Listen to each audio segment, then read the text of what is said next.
Tune in now to the hottest sports podcast, 910 Sports. 910 Sports.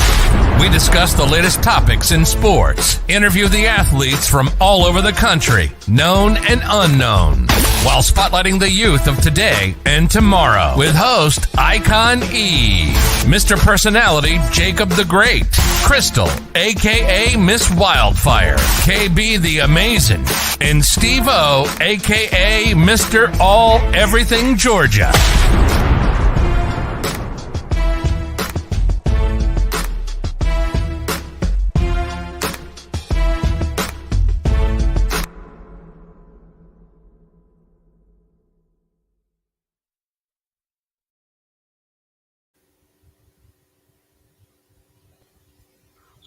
What's going on? It's your boy Icon E, and we here on 910 Sports, Season 2, Episode 5. First and foremost, I got to thank God for this opportunity, as I do every Sunday and Wednesday nights when I'm on here. I got to always thank my God first in order to be able to have an opportunity to come on here and to chop it up with the people and to try to give them the best show and the best content possible. So today we have Mr. Shannon Lytes. What's going on, my brother? Hey, how you doing, brother? Good. How you doing? It's going good, man. Another day above ground is a great day, man. I know that's right. So basically, I tell you was in the military because you was early. So I was like, yep, all right, yep, he definitely was in the military. So thank you for your service. I was in the Air Force myself. You know what I'm saying? Years ago, or whatever. So let's kind of get into your story. Basically, I read up on your bio a little bit. So let's just kind of go back to maybe your childhood first, and when did you start getting? What age did you start getting into sports? My uncle got me into football when I was about, I think, 8 years old. We started down on Broadway Road in Batesburg. I played from there all the way through middle school, played through high school, played 1 year at Benedict, and figured got to Benedict and got to school. Like, man, I'm tired of going to school. So I left Benedict and I joined the Army. I stayed there 6 years till I tore my back up jumping, and got out of there and just started coaching. 82nd. Say it again. You were 82nd. Yeah, I know I wasn't. I was attached to 82nd. I was actually USOP. Okay, gotcha. I was in the Special Forces Training Unit where we were the cadre for the Special Forces soldiers that's going through training. And so we did all their paperwork and handled all their finances and leave and stuff like that. Okay, so back when you were 8 or whatever, and you first started playing football, what position did you play in?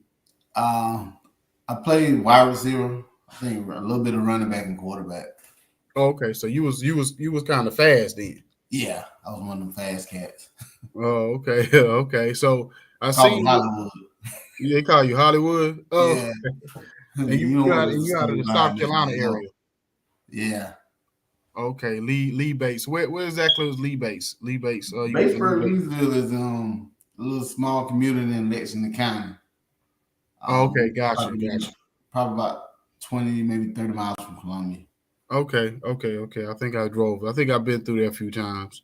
But you played other sports too, right? Yeah, in high school I played basketball and I ran track. Okay. So out of the 3 sports that you played, which one was your best sport? Which one did you like the most? Football. Okay. Yeah. Okay. So by the time you got to middle school, where you because I'm taking you probably played Pee Wee League or whatever they call it back then. I know when I played it, they called it Midget League. I'm pretty sure they can't call it that no more. Yeah. But so by the time you got to middle school, was you one of the best players on the team or the best player or whatever? No, I'm not gonna say I was the best player, but I was one of the best players on the team. We had some great athletes. We had Lights, Rashad House, Travis Gates, Eric Derrick. We had some great players from middle school on the way all up to high school. Okay. So when you got to high school, did you immediately play like on for the varsity? Did it take some time to like kind of get to that point? No, I actually made the varsity team my ninth grade year. Um, it's like when they pull you up in the fall, like playoffs time. So in '95, I actually did make the varsity team, but I didn't. I man, I should have stayed on the team. They won the state championship that year. Oh, really? Yeah, Oh, wow. Oh, wow. yeah. So were you playing like running back, wide receiver, and No, I was playing. I was playing wide receiver then. Middle school, I started at quarterback. Okay. Then when I got up to JV, played my first 2 years at quarterback. When I went up to varsity, I moved to wide receiver and running back. Okay. So when you were playing running back, you playing quarterback, were you the running quarterback, or did you get to throw the ball around a lot a little bit? I did both. We were more when I was more of an option quarterback back then. Mm-hmm. But we threw the ball around a little too.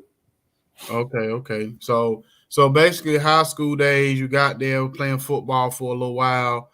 You ended up like getting off the team. Did you still play basketball and do track? I didn't play basketball until my 10th grade year. I did track my ninth grade year. I started track my ninth grade year all the way to senior, but I didn't start basketball until my 10th grade year. So what was your speed? What were you winning? What and track? What events were you in? The 100, 200, 4x100, long jump, and triple jump. So what was your fastest speed in the 100? My fastest speed in one, I think, was a 10.7, 10.9, somewhere up in there. Oh, so yeah, you were pretty fast.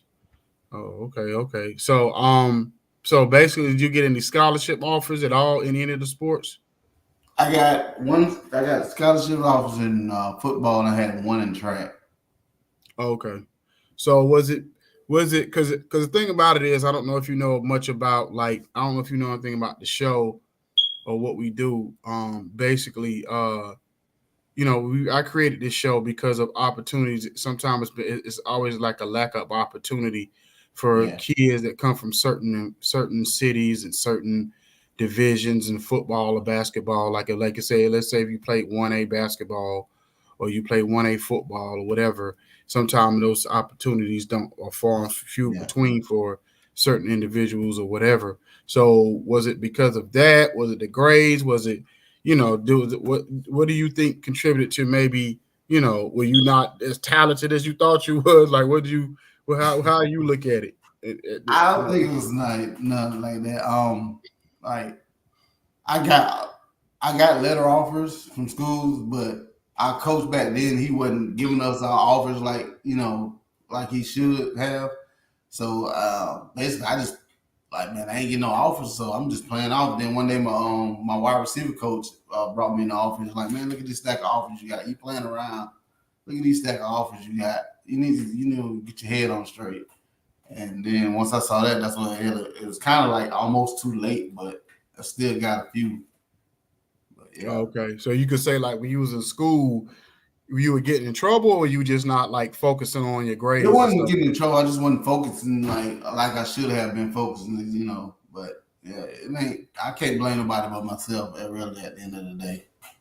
Okay, because reason why I ask those questions because, like especially like I've heard it with the coach situation, time and time again with different or different people as far as like parents and stuff, where the coaches are not doing their part of, or they pick and choose who they want to try to like go and get a scholarship for. And, what I mean, they don't treat all the kids the same as far as like going to go fight for a scholarship or trying to put that kid out there for whatever reason. What I mean, they just don't put the best foot forward. And I've seen kids come on here ex athletes and current athletes come on here and talk about how they missed out on opportunities because they wasn't put in the football camps or the basketball camps, or they wasn't put in front of the biggest schools or whatever to get those opportunities. And a lot of it is more opportunity. Just like if like I'm in the music business somewhere, and it's just like I tell people all the time, it's about your networking. You know what I'm saying? You could be a talented as mug, but if you ain't networking with time, you're not gonna get noticed. That's So right. so basically, how do you feel about the coaches that don't do that part of like making sure those kids are being seen as much as possible? Well, like most of the schools I deal with now, as a referee, I see that they're putting their kids out there to be exposed versus where I came from as a player. Like in schools, there you have your 7-on-7s, you have your lineman camps, you have whatnot. Like few months ago, I did a 7-on-7 camp in USC, and man, it was teams from Florida, from every school around South Carolina that has a name that can be there. They was there. So I think nowadays coaches are doing more and more than to get their players out there to be seen and heard of. Like as for me as a player back when I was going, I can speak for some of the guys that played with me. We did our own recruiting tapes on our own. We actually went to the school and got film, and we broke down our own and made our own recruiting tapes. So yeah, I think coaches today are doing more to get their players out there than when I was a player. Okay. So basically, so at that point, once you got out of high school, uh, I'm trying to remember. Did you go straight to high? Did you go straight to the military? Did you play in college at all? No, I went to Benedict Mm-hmm. College for a year and walked on there for a year. About a year. And then once I left Benedict, I decided to leave Benedict. I went and joined the military. Okay, so what brought on that decision? I just got tired of going to school. Okay. And my mama told me I couldn't come home without a job. So Okay, so yeah. the experience you had, so you did 6 years in the military.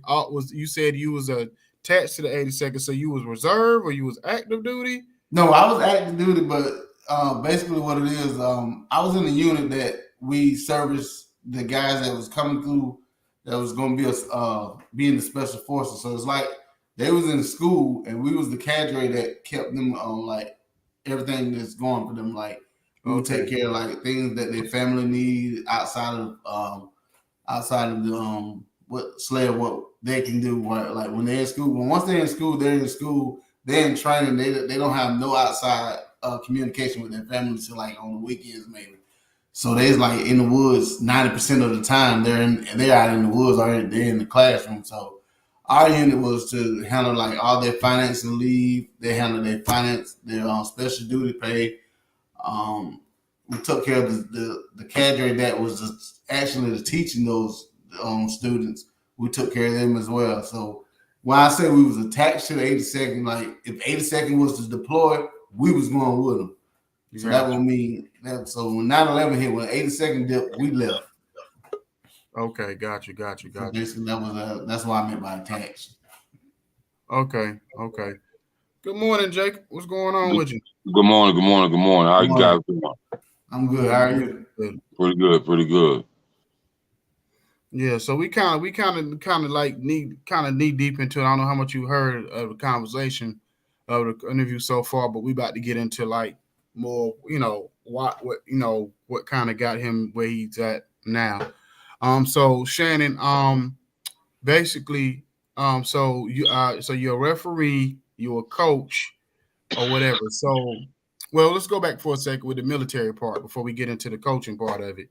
And all that kind of stuff. What do you feel like the time that you spent, the 6 years you spent in the military, do you feel like that discipline? Because I know the military teacher gets you a lot of discipline Yeah. and whatever. And so do you think that taught you to kind of like help you grow up and help you figure out your path and what you wanted to do? So what with that time you spent, the 6 years you spent in the military, how do you feel like that kind of groomed you to get to where you at now?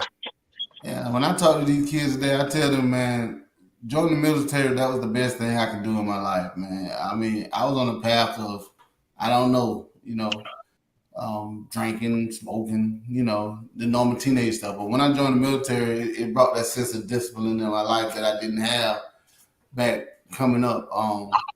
It taught me self-service. It taught me how to respect. It taught me how to respect myself, basically, as a man. Okay. So basically, you got in the coach. You got in the coaching? I'm assuming first before the refereeing, right? Yeah, I got in coaching. Probably maybe 2 years after I got out. I got 3 boys, and my oldest son he started playing. I figured, who better to coach your son than yourself? So I got into coaching. I started coaching in Lexington. I stayed there, I think maybe 4 or 5 years. Then my buddy of mine took over the program up the road here in Gilbert. So he's like, man, come on out here, man. Bring the boys out here and play. So I came down there and started. I've been coaching down there ever since I left Lexington. So when you first started, you started off as were you a position coach or was you head coach? I started off when I first started. I started off as an offensive coordinator for a guy that was he had the team established. I started off as his offensive coordinator. Then he moved on to another program, and I took over his team, and I've been head coach ever since. Okay, got you. Well, Jacob, what's up? What's up, Crystal? Hey, how you doing? Hey, Shannon. Hey, how you doing? Okay, so Jacob, I'm gonna let you jump in here real quick, ask a few questions. So we at the point right now we asking him about his coaching career, and so basically you can jump in and ask a couple of questions. Okay. Good morning, Shannon. How you doing? Good morning. How you, Jake? How has the programs of the sports world changed since you played?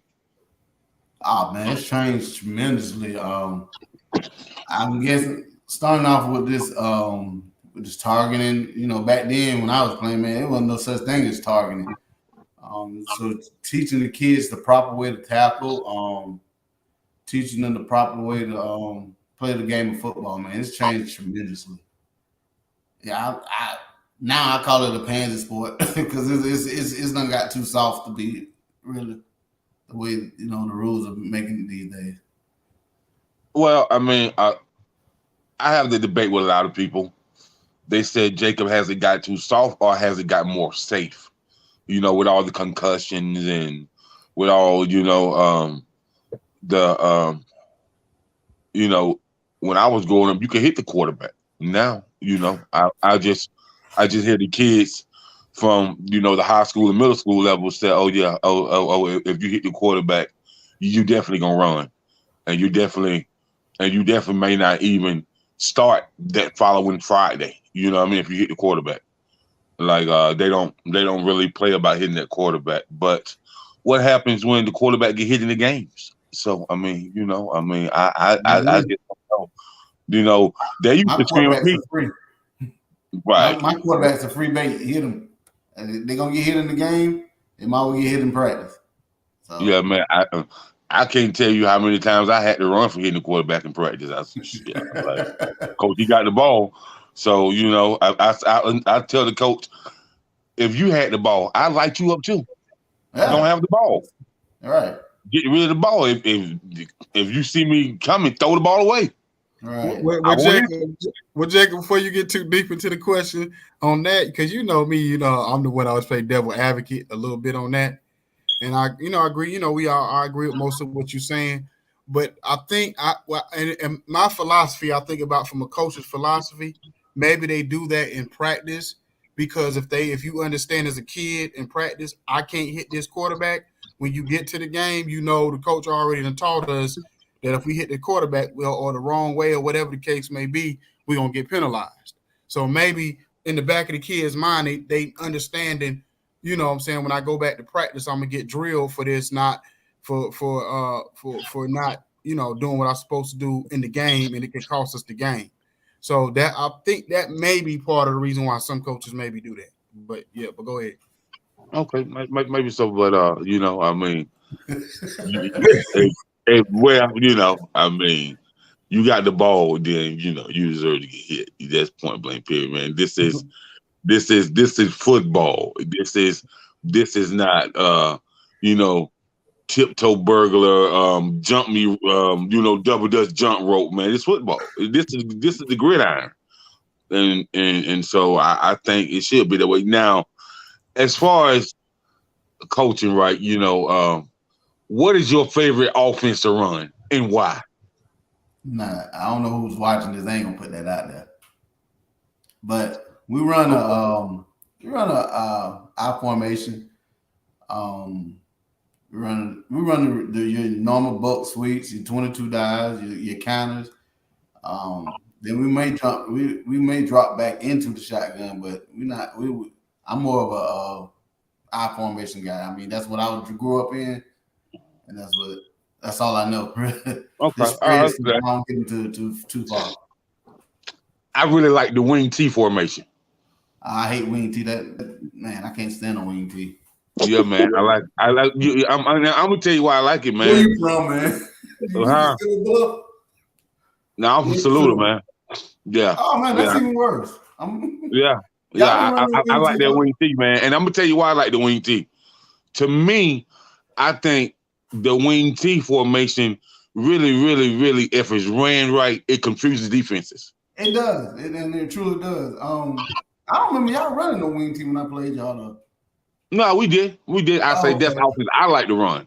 Oh, that's your offense. Okay. Yeah. That's offense I like. Yeah, Nah, man. That wing and T, like we played Silver Bluff, man. That wing T gave our defense, man. It gave us problems, man. right. Yeah, it's a good offense if you know how to run it right. If you got the We person, normally you have to run have the personnel. when I grow up. It was an I, but nowadays, Salute became more a passing team. So they run shotgun, they run I, they run the split backs. You know what I Yeah. mean, with the double tight ends and stuff like that. So they done became more of a passing unit, which I can appreciate because are we just used to running down the throat, man, and really had just a semi-passing game that wasn't effective. So, but nowadays they actually throw the deep ball. So I think that's pretty effective. So, you know, um, you know, and Steve Hush, bro, you don't know He's nothing gonna about not these come on the show formations. this morning. Come on here, talk You to you Justin you like don't know that. nothing about any Oh type my of offense god. formation, man. You Oh my you from god. Atlanta where they throw tomahawks and eat chicken wings. Hush, you know what I mean. You know what I mean? So man, as far as the defense, what you like, a 5-2, a 4-3, 4-4? What's your favorite defense? We run a 5-2 stack, really. Okay. I think that's our bread and butter right there. So yeah, I like the 5-2, and we'll stack our backers up and go at them. Okay, as far as you run that 5-2 stat, what size do you like your linebackers? Well, I coach the basically guys that can't make the middle school team. Oh, So okay. yeah, so really my linebackers are I like them stout. I have a nice 5 up front, and my linebacker stout, and then if I get some good DBs and corners, we good to go. But I love my linebackers with a little meat on them. They can Right. stick their nose in the hole. So at the linebacker position nowadays, man, linebackers have really gotten to be really fast, man. Yeah. From the middle school to the high school to any type of level of football, man.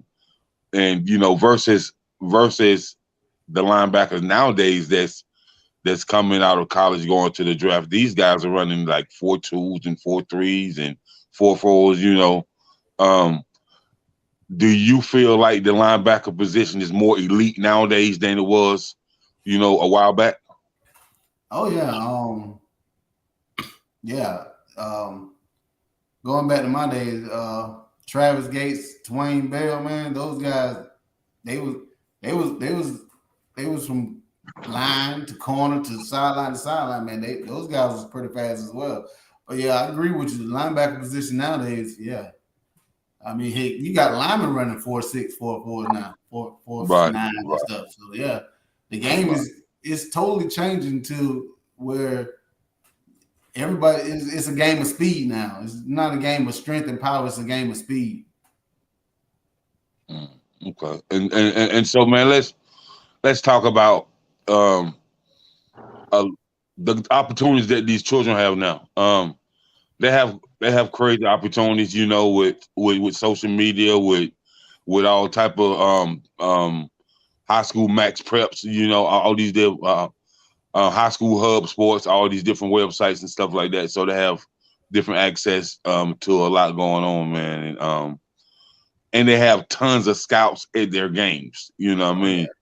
Scouts started coming to these games in middle school, man. Oh yeah. You know Oh what I yeah. mean? And Yeah. so let's talking about how they have opportunity to a lot, access to a lot, and talking about the recruiting aspect as far as high school students get recruited. You as a coach, you've seen a lot and you witnessed a lot, and so can you tell us about how you feel about that this day and age? Me and I can was talking about it earlier, like far as being recruited, like back in the day to now. I mean, it's a lot easier now than it was when we played. Like I said, a few guys on our team, we had did our own recruiting tape just to get us out there. Now these kids got YouTube, you got Facebook, you got Instagram, you got Snapchat. Like I said, you got recruiters just coming now at middle school days, at the middle school age, just sending the scouts. You got all these 7-on-7s, you got all these camps that's around here where you can actually get yourself out there and get exposed. We was talking about the camps that USC put on. They had teams from Florida. They had teams all over Augusta, Columbia, Lexington. So Gilbert was there. So yeah, it's a lot more opportunity than back when we was playing to now to get yourself put out there and get recruited. I mean, if you can't get recruited, and if you're a stellar athlete, and you can't get yourself recruited, it's nobody's fault but yours. I mean, you got all this right here at your feet.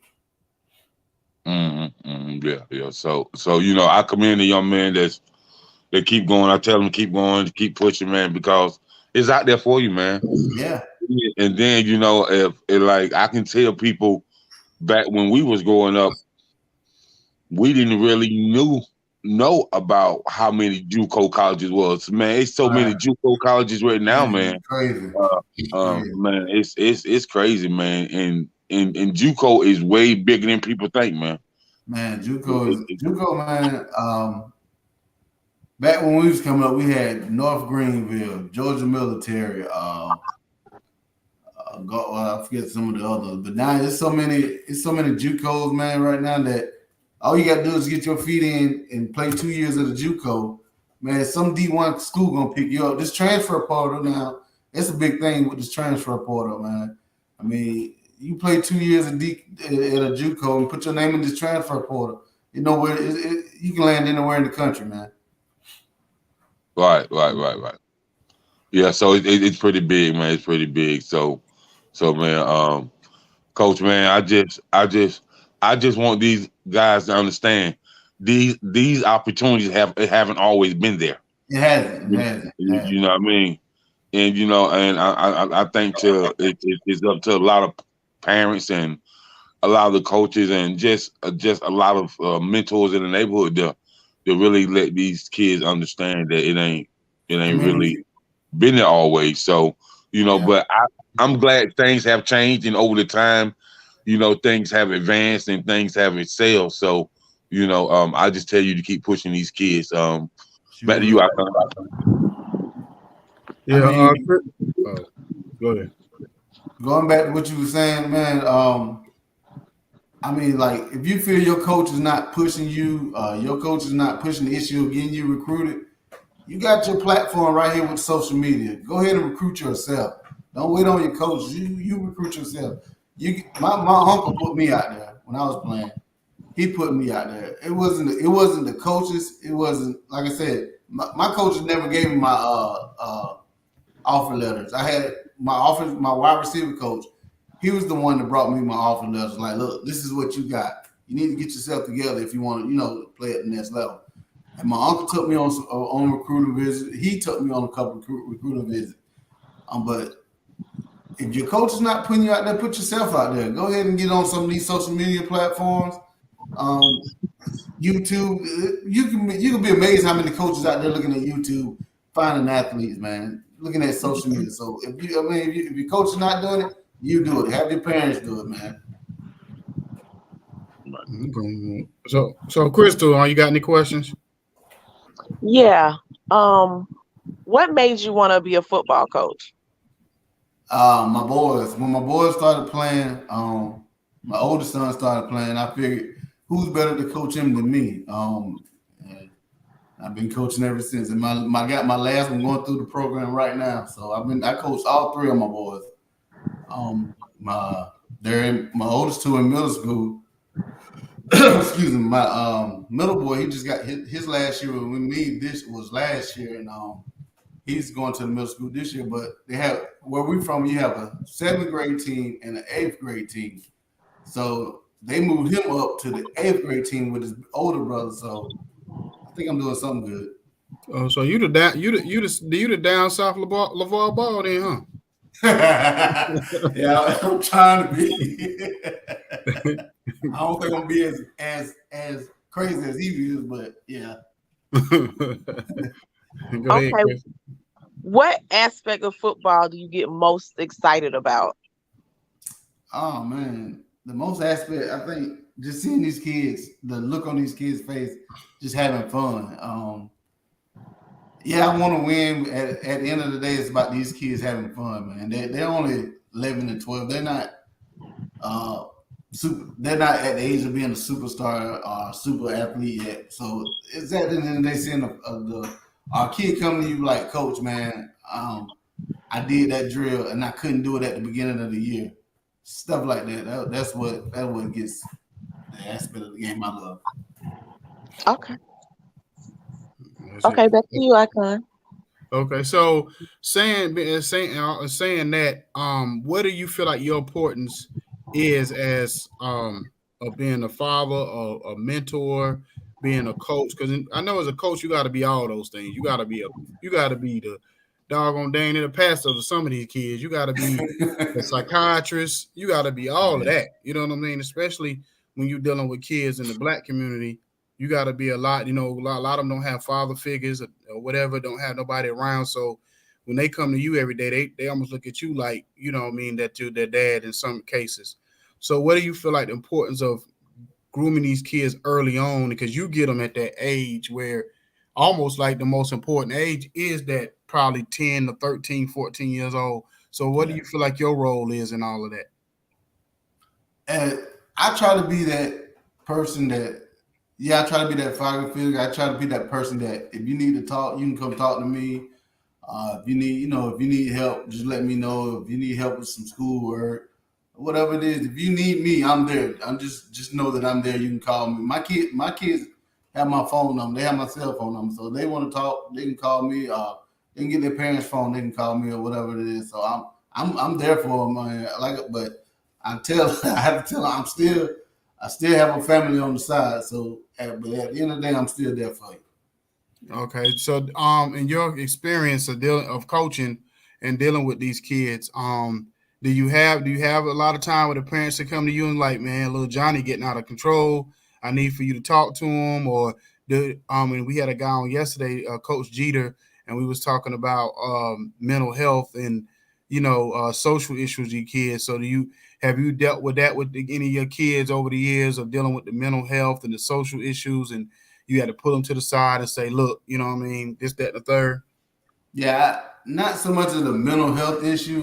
Probably acting out, like you say, little Johnny acting out in school or acting out at home. Yeah, I put him to the side. We got this thing we call extra duty that, it'll take care of the problem.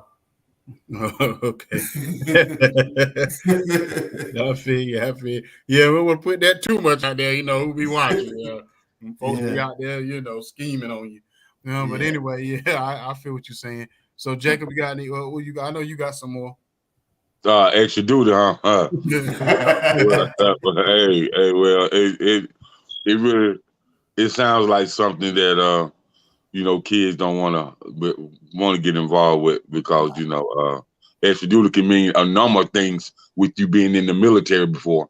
You know what I mean? Yeah. So that Hey, could be a number. before you say that, Jake, it was funny because years ago I was watching it was one of those talk shows, and it was like this little these parents was on there, and they made the kid like they got in trouble, and they made the kid eat hot sauce. I think he got in trouble for talking or something, and they made him eat hot sauce, and then another parent made a child take a cold shower.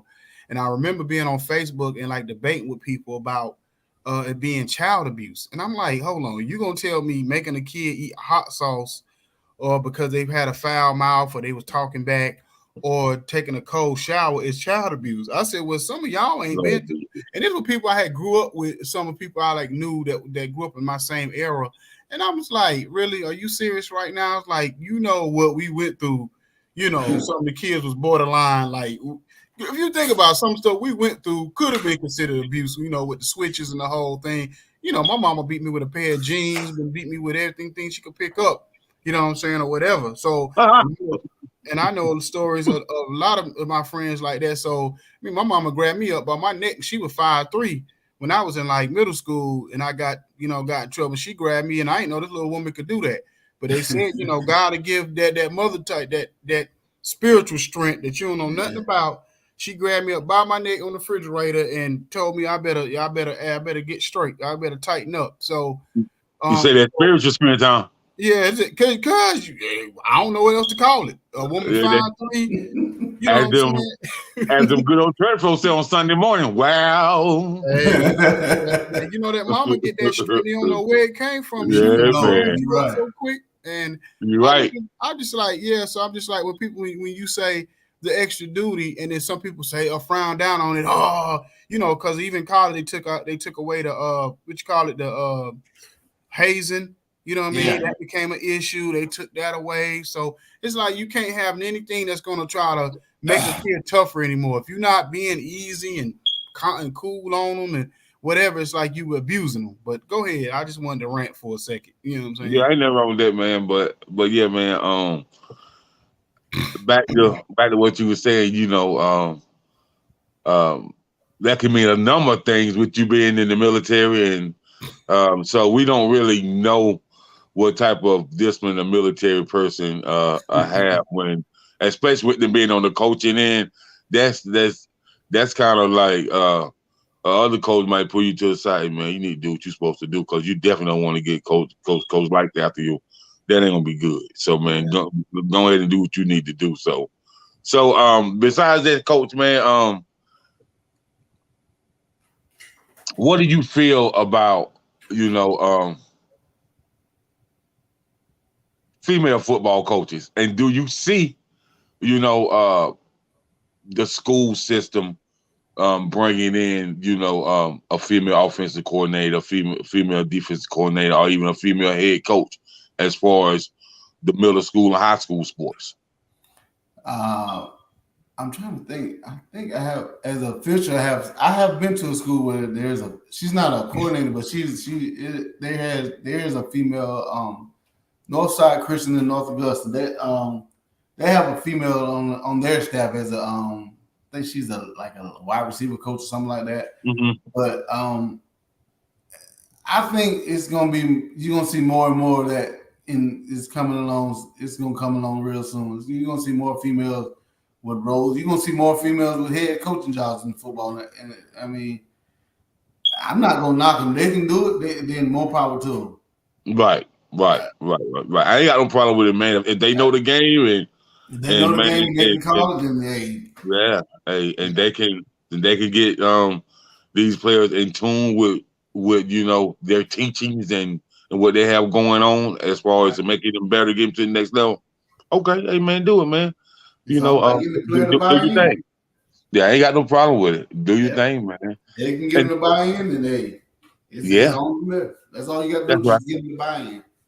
That's right. Chris, you should have jumped in on this one and took up for your sisters. What you feeling, Chris? Well, I don't have to take up for them because they ain't say nothing bad. Well, I didn't take up for them. I mean, chiming in on it. You know what I mean? On how, I mean, I know you definitely want it to happen. You know what I mean? Because I just feel like coaching. If coach, I mean, football and basketball and sport, it's not like it's rocket science as far as like, yo, you got to have, or it's a certain like a thing where you got to have a certain look or certain whatever. You coaching, you know what I'm saying? Either you know the game or you don't. You know what I mean? So I don't care what gender you are. They had nothing to do with, because a lot of coaches ain't never played the game. You know what I'm saying? On a professional level. So You're right. they can do it, you know what I mean? And then why can't a female do it that watches the game and studies the game the same way and probably been in it? Women, definitely they might be even more knowledgeable because they got to go through, a lot of them gonna have to go through every rank. You know, my brother knows Shannon, like, you know how you do in the military, you go from E1 to E9 or whatever. Shoot, these female coaches gonna have to go from dang near the videographer like Eric Spoelstra just to get to the head coach and have to go through every piece. Not nowadays. I just think every time you talk about Eric, man, you know, from video to head coach, you know, and when y'all said, man, when y'all talk about him, I was like, oh man, you talking about the cameraman. But you know, he did this thing, man. He a head coach, but I just think now with females, it's a whole lot more opportunity, and you know, I can see why, man. I mean, because if they know something and they knowledgeable, and you know, it's a lot of females that's in tune with their kids in sports, and so they study the game on all aspects, whether it be football, basketball, baseball. You know, they study the game. I don't know about them studying lacrosse, but you know, that's a whole nother month. Yeah. I heard.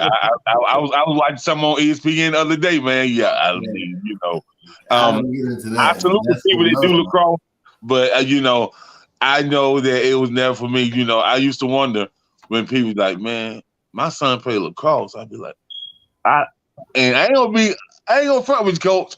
I used to be like, why? Like, why? Why is your son 6'2", 210 pounds playing lacrosse? I won't even officiate lacrosse. They run too much. Man, they run entirely too much. I would not officiate. They tried me for 2 years to recruit me to come over and officiate lacrosse. Nah. But going back to you saying about the women in sports, my wife, you put her on a Madden game, man. She's tough. So yeah, I mean, they got, so they're studying Madden. They're studying these. You can go online and pull up how the script plays and how the call plays. It's a lot of stuff. It's a lot more advanced for women nowadays, like to get into coaching. So yeah. Would you hire a woman on your staff? Yeah, no problem. I will have no problem. No problem. That's all right. That's all right. Yeah. I can dig it. So what's the success level of your team? Like, have y'all won any like championships on that level yet? So yeah, what's the success level? We won the championship last year. We was quote unquote co-county champs, but we beat the team that we was supposed to be co-county champs with. So I don't consider it co-county. We the champs. We won it all. My first few years in Lexington, there was so many teams we in Lexington, so we played our playoffs in-house. So my record there, I think it was we won 3 championships and we was tied for second for twice. So yeah, we got a pretty good record, I guess you want to say. Yeah, you got a pretty good record there. Pretty good record. You know what I mean? It sounds like you're a coach with a winning recipe. You got the gumbo stirring in the pot. It's not me. It's always my staff, man. I always have a great staff. Last year I had an excellent offensive coordinator and defense coordinator. We went undefeated. We lost one game. We shouldn't have lost, but I ain't gonna get into that because we shouldn't have lost it. It wasn't nothing that coaches or kids did. It was my guys on the other side with the stripes on, so I ain't gonna get into that. So. Now I was gonna ask you about that too. So being the fact that you do coach, and you don't see a lot of you kind of a rare thing. I don't see too many people that coach and referee. So do you referee football too? You Yeah, just so I being referee high school and sub varsity on Thursday and Friday night. so basically you probably seen every egregious play you can think of and know it's egregious when it's like, okay, I know what I'm looking at because I'm a referee. So I know what you seeing doesn't make any sense versus what's going on. So, I mean, so how does that affect you as a being able to know like both sides of the coin? How does it affect you in the games, and how does it affect you? Are you extra like focused when you are refereeing, and understanding what the call you make, it can change the whole uh, trajectory of how the game gonna go, the whole outcome. It gives me as an official and a coach. I mean, it gives me when I'm officiating, it gives me a different aspect. So I'm actually focusing on the play because I want to see what's going on. I want to see what's happening. So I'm actually gonna stay focused on the play. So like what I'm saying is like a few years ago, me and an official got into a hot dispute about a play that I knew as an official that he shouldn't have called the play. So me and him we got into a heated argument about it, and I actually got ejected out of the game. But it was like, I mean, you can't let another coach dictate you to throw a flag. I mean, the play was over with, so you wait till after the coach yelling and yelling. There's no way you should have threw that flag. But man, we got into heated up. At the end of the day, I apologize because I felt I was wrong, but because I knew what was right. So, but at the end of the day, I apologize to him. But yeah, it's you got to be able to take off your referee hat when you're coaching and your coaching hat when you're refereeing. So, and like I said, the first year it was hard for me to do that, but now as I progress into both of them, it's easier to just take off the coach's hat when I'm refereeing and take off the ref hat when I'm coaching. But yeah, it is sometimes when you're like, hey man, I know that call ain't right, but we're not gonna argue about it. But since it's your field, so yeah, I done got to that point. Okay. What all sports do you coach? I just coach football.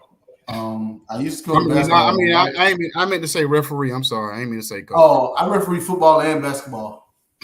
Okay, got you. Well, so which one you like doing the best? Football. I mean, I like football as the best because basketball, you make a call, you got the people right behind you. Whereas but you got people in the stands in the football field. Man, you know what's funny? You say that because I was my kids first got to high school and they was at a game one time and they know how I get. So I'm like behind the backboard or whatever against the wall with their band coach, and I'm sitting over there and the referee didn't make a call, and I immediately like said something, and he turned around and he like, all of y'all make them go sit down, told the police or whatever to make us go sit down or whatever.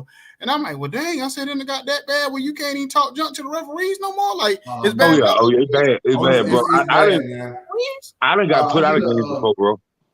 I did an AAU tournament in last month. We was at River Bluff High School, did AAU. We had to have called the local sheriff in to like monitor the people. Like we had to have them escort fans out. It was like it had got to the point where parents was coming on the court, just yelling in the officials' face. We even stopped one game until they got there. We had the director of the tournament lock us in the locker room until the police. It's really getting bad with the parents and the officiating these days. I just like to say this for the record. Jacob the Great said, "Parents, you are horrible. You are very horrible. Like you need to sit yourself down somewhere. These parents are so horrible now, Shannon. I had kids coming to me tell me I quit. Yeah. I can't play like this. I quit, man. Yeah, it's not the kids, it's the parents. Yeah, man. Like when I was living in Florida, I had a homeboy, a white guy named Chris, and I used to hear these people talk about how good he was in high school and college and stuff, man. And he was like, man, when I got to college, my mom came to every game and she was so overbearing, man. Until I told her, I told her, man, Mom, you just take the damn scholarship. You can play. I quit. Yeah. And then so with baseball, man, when these kids been traveling since they were 6 or 7 years old, bro, and they didn't see it on every level and stuff like that, man. And he was like, man, his dad and his granddad, his grandma used to try to tell his mom to sit down somewhere, man. Like just she was just overbearing, and then she was like, he was like, man, arguing with my coaches, arguing with the referees, the police coming to my house and telling her she need to chill out and stuff like that. He was like, and some of these parents is just especially when you're official and you're a coach, man. See it from both ends, so man, that really can get on your nerves and like where you be like, man, I wish this woman just shut herself up somewhere, man. Like this makes no sense. You know what I mean? So it can get really, really terrible out there, man. Yeah, well, see, the thing about it, they teach us to have tough skin, but your skin can only get so tough. I mean, I don't took plenty of words. I'm gonna take words but like my motto is I'll take all the if you're a head coach, you can say what you want.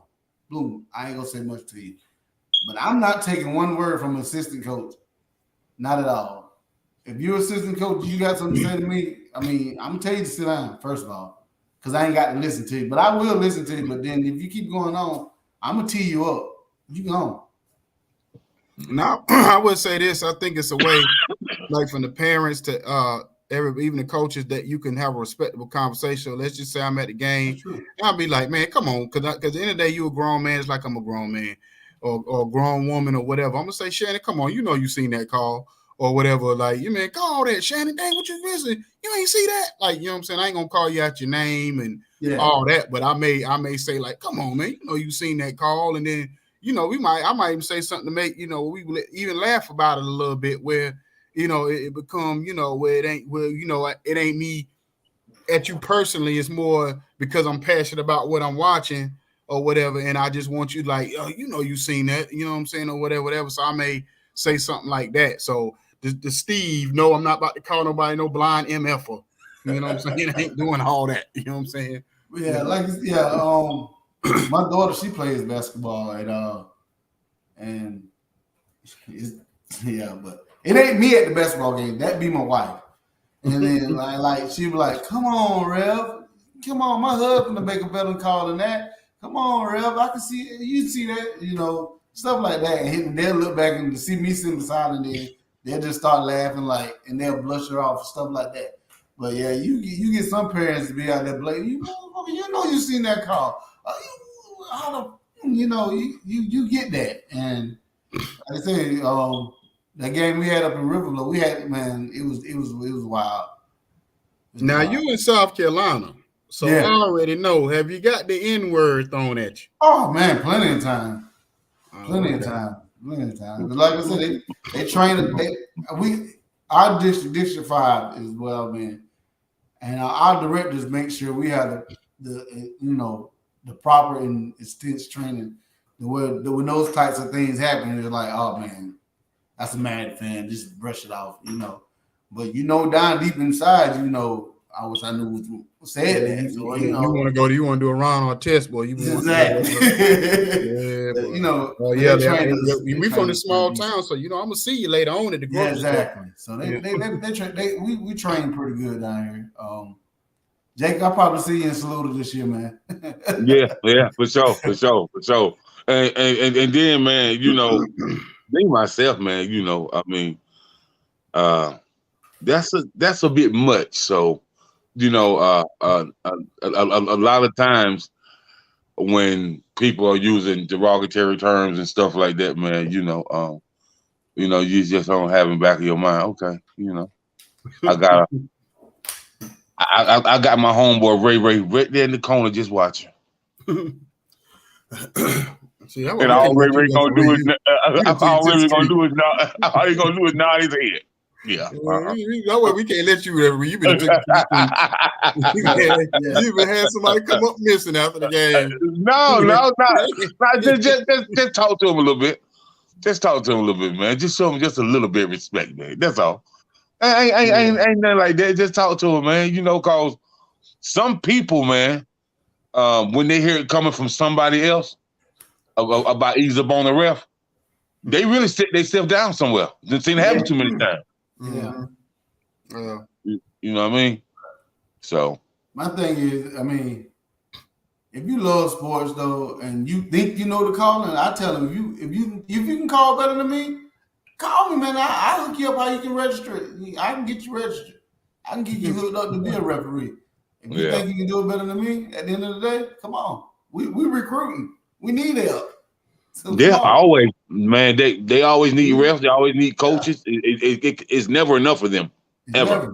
We had an official shortage right now. So, I mean, if you can call it better than me, come on. We'll get you right. Okay. So, do you plan to do the referee thing on the college level as well?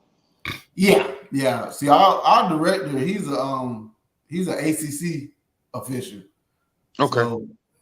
So at times, eventually, that's my plan. We got one that just went to the NFL. As a matter of fact, he's the NFL official right now. So yeah, I'm in the right place to get to where I need to be.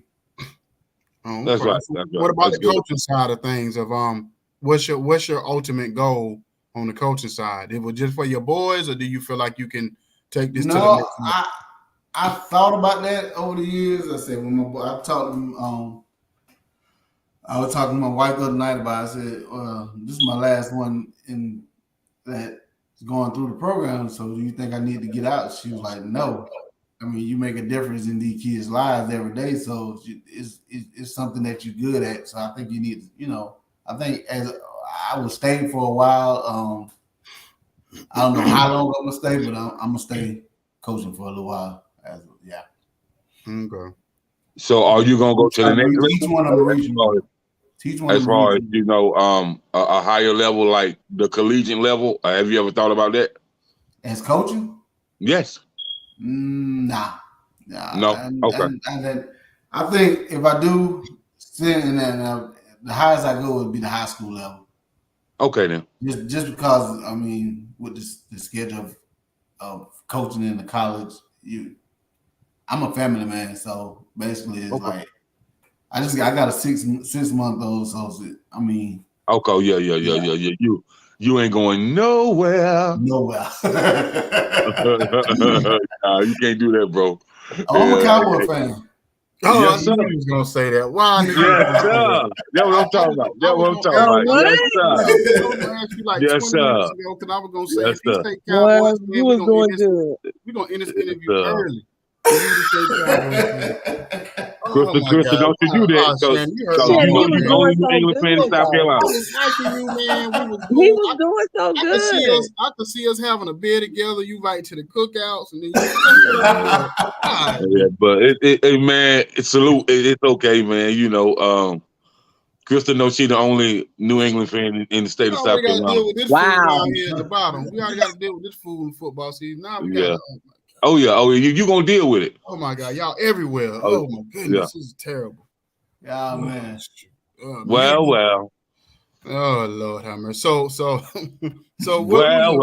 We're gonna try to change that. So who your favorite player then? Huh? Who your favorite player in the NFL? My favorite player in the NFL no more, Emmitt Smith, man. Oh Lord. You know what? We had this conversation. Me and Jacob were talking about this the other day. And we was talking about the greatness of Emmitt Smith, and I said to me that Emmitt Smith was overrated. You know what I'm saying? I felt like I could name other running backs that was better than him. I think he was a product of his offensive line, but I don't think he was as great as people try to make him out to be. I never thought that. You know what I'm saying? And that's Sunday morning hate. Ain't got nothing to do with Sunday morning hate. Never thought. I just always Sunday morning hate. Did you read your Bible this morning? Is that official drink that's on his table? Haterade. He missed his mind. He missed Bible study this morning. Hey, I mean, I get the record and all that, but I just felt like it was running backs that was better than me. You know? Okay, but it's not his fault that those organizations had bum offensive lines. So, I'm like, not saying that. I'm just saying. Stop taking that man's credit away. Stop trying to discredit that man. You always do that, man. I don't feel like you always do that. You got this. Mean? You got this sniggling grin on your face. You always try to do that. Well, hey, when you call me the black, you call me the black Stephen A. Smith. So I guess Stephen A. Smith ain't black enough. So you call me the black Stephen A. Smith. Yeah. So I mean, it is what it is, man. Yeah, people can debate this all they want and when they want, but the fact remains that I mean, men lie, women lie, numbers ain't gonna lie. I feel you. Numbers ain't gonna lie, and we just had a conversation about this last night about Barry. I said, okay, I understand Barry had to juke 3,200 people to get to the end zone. Okay, he had to work very hard. That ain't Emmitt's fault, bro. I don't want to hear that. I ain't said it was Emmitt's fault. I didn't say it was Emmitt's fault. People act like it is, though, bro. If you watch them play on the field, I just feel like ED was better, Barry was better. I just feel like it was other running backs that was better. That's okay. I'm not saying that what he did on the field couldn't be acknowledged. I'm just saying I don't know because a lot of times you see people rank Emmitt Smith, even with the record, they don't put him at the top. Even with the record, a lot of official people or people that analyze the game, you don't see. And I don't even hear that really conversation in barbershops and places like that. Emmitt Smith is not the first name that comes up. You know what I'm saying? A lot of times. You know what I mean? That's all I'm saying. You know what I mean? Okay, it's just like when it comes to the greatness of basketball, Kareem Abdul-Jabbar is not the first name to come up. And your whole point. That's a whole different conversation. But that's a whole different. That one right there, you can argue about for years. Up until LeBron came, no one has been close to. They didn't even have a GOAT conversation until LeBron came. You never heard of the GOAT conversation. No, bro. Come on, bro. Where you been at, bro? They always call Jordan the GOAT, man. No, what I'm saying, it was never a debate. It was never a debate. Like it was never a thing of people talking about having a conversation between Jordan and somebody else. It was just Jordan. That's it. Even his peers was only people that was saying that Jordan wasn't the GOATs before that was older cats with cats that came before that hated on them, just like people hate on this era. People hated on some people. Some of them older cats was like, no, Kareem or Oscar or some. You still get them conversations to this day. You know what I mean?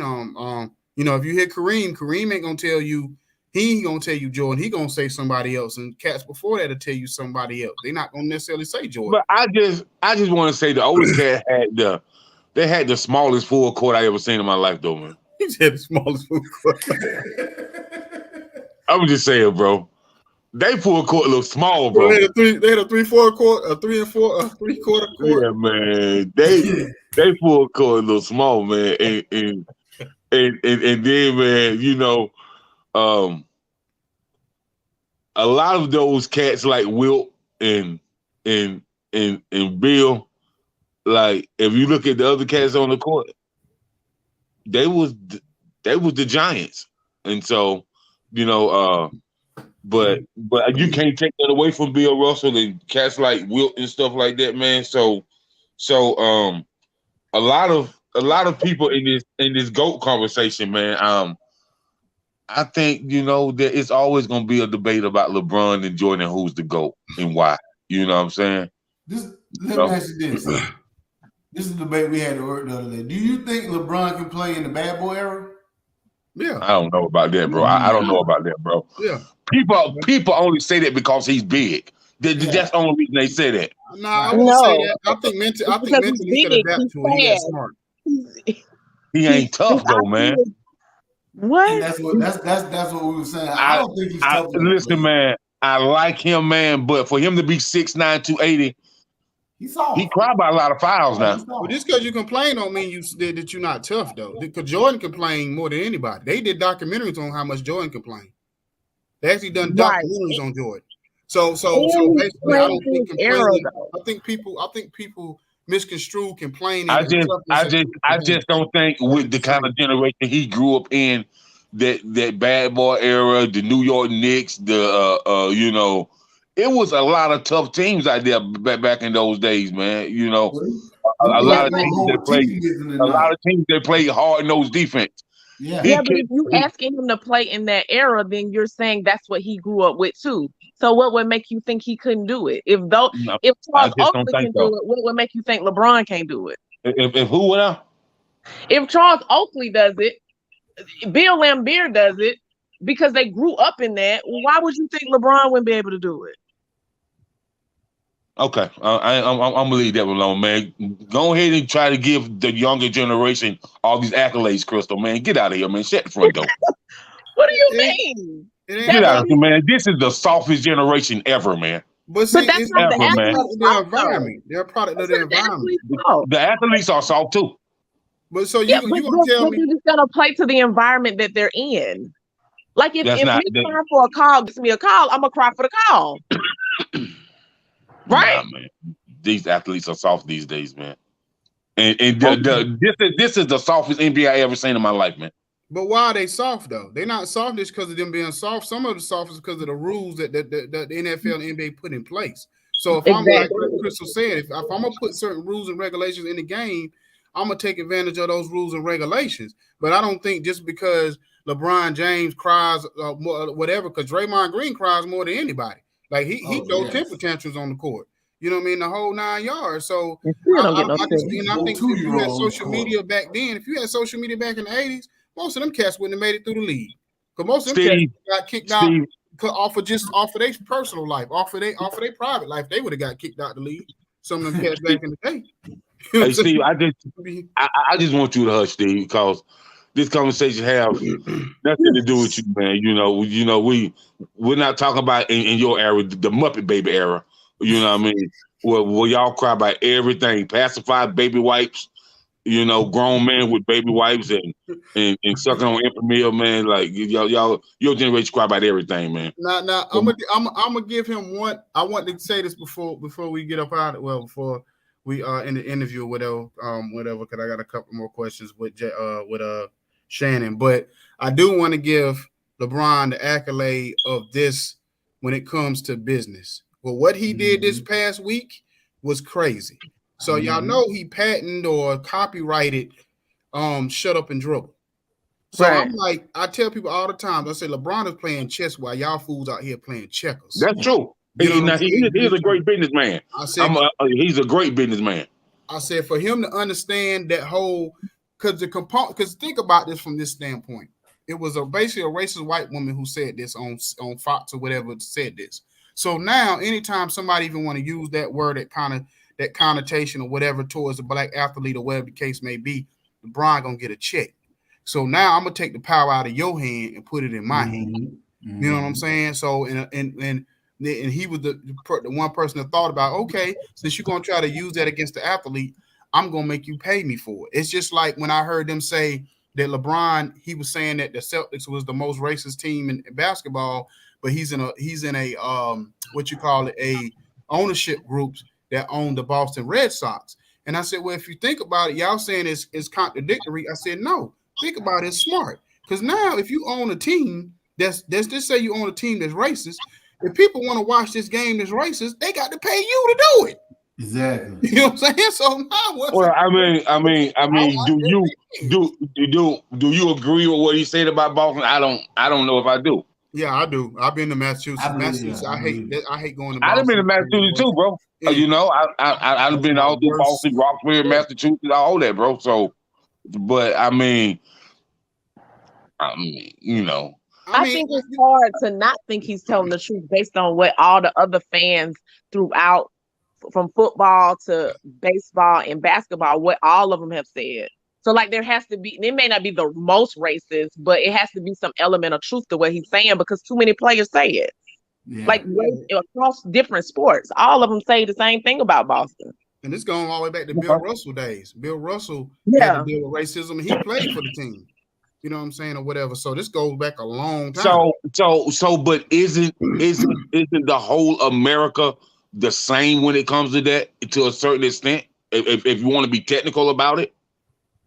Man, not necessarily, because some cities Yeah, feel a little because bit more empowered to do it. So you gonna tell me that Jackie Robinson didn't go through the same thing that Bill Russell went through, and he was in a major city as well. So like, if you're gonna call one that way, you gotta. Some people blatantly with it. Some people are blatantly with it, and some people hide it. That's all it is, man. That's all it is. Boston just ain't hide it. Okay, but if I say Boston is the most racist, that don't mean I'm saying Chicago ain't racist. I'm just saying Boston is the most racist. But if you gonna call somebody, call everybody out. But the question, you got to remember the question. The question was asked, where did he hate playing the least? And he said, I hate playing in Boston the least. And the reason was because they're the most racist. So he was asking a specific question, and he gave a specific But that's still a contradiction, man, because you went back and played for an owner that said stuff that nobody in Boston has ever said.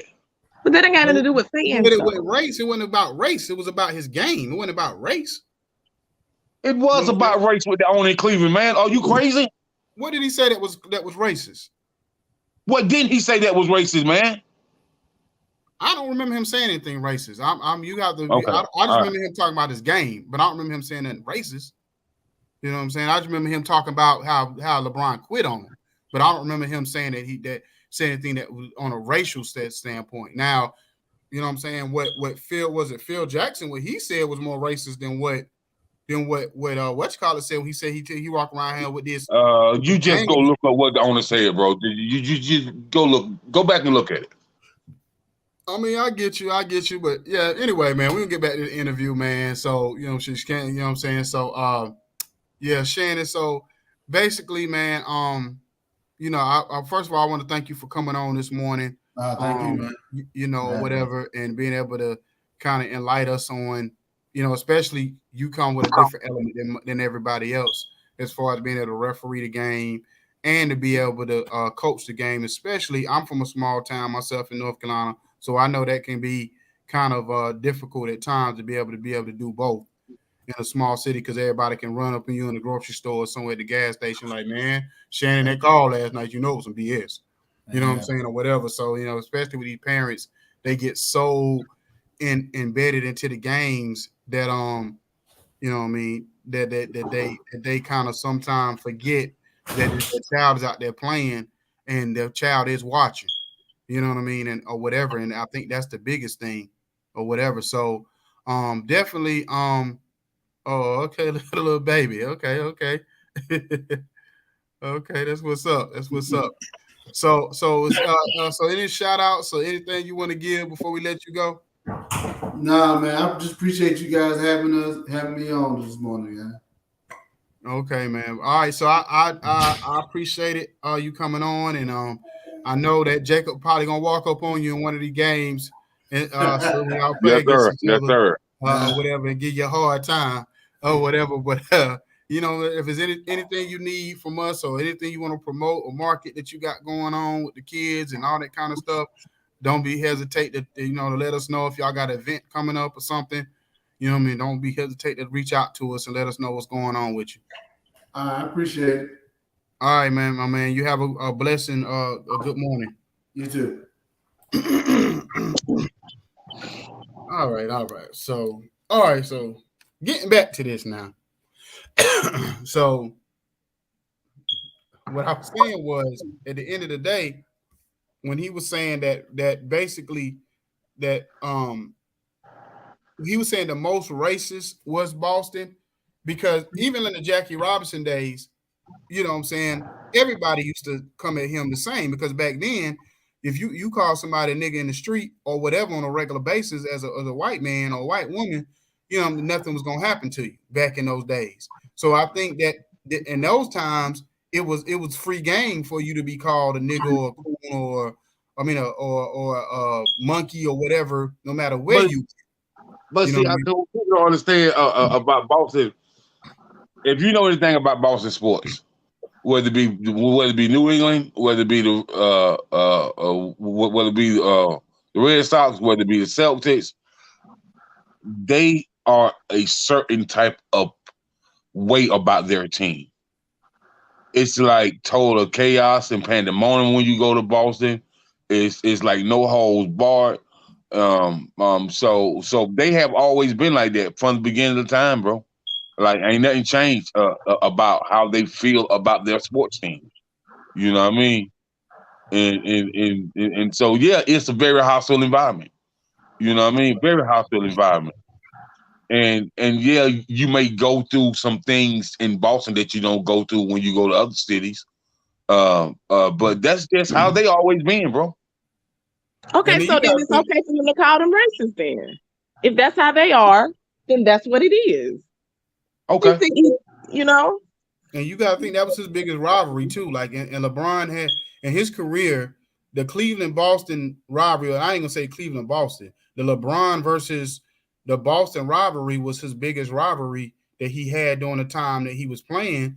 And you know what I mean? So especially once it got to the point where it was kind of more like an even playing field where they had Garnett and Pierce and Ray and all them, and then he ended up with, with Kevin Love and when I take that back. The Miami, sorry, not even Cleveland, Miami and Boston.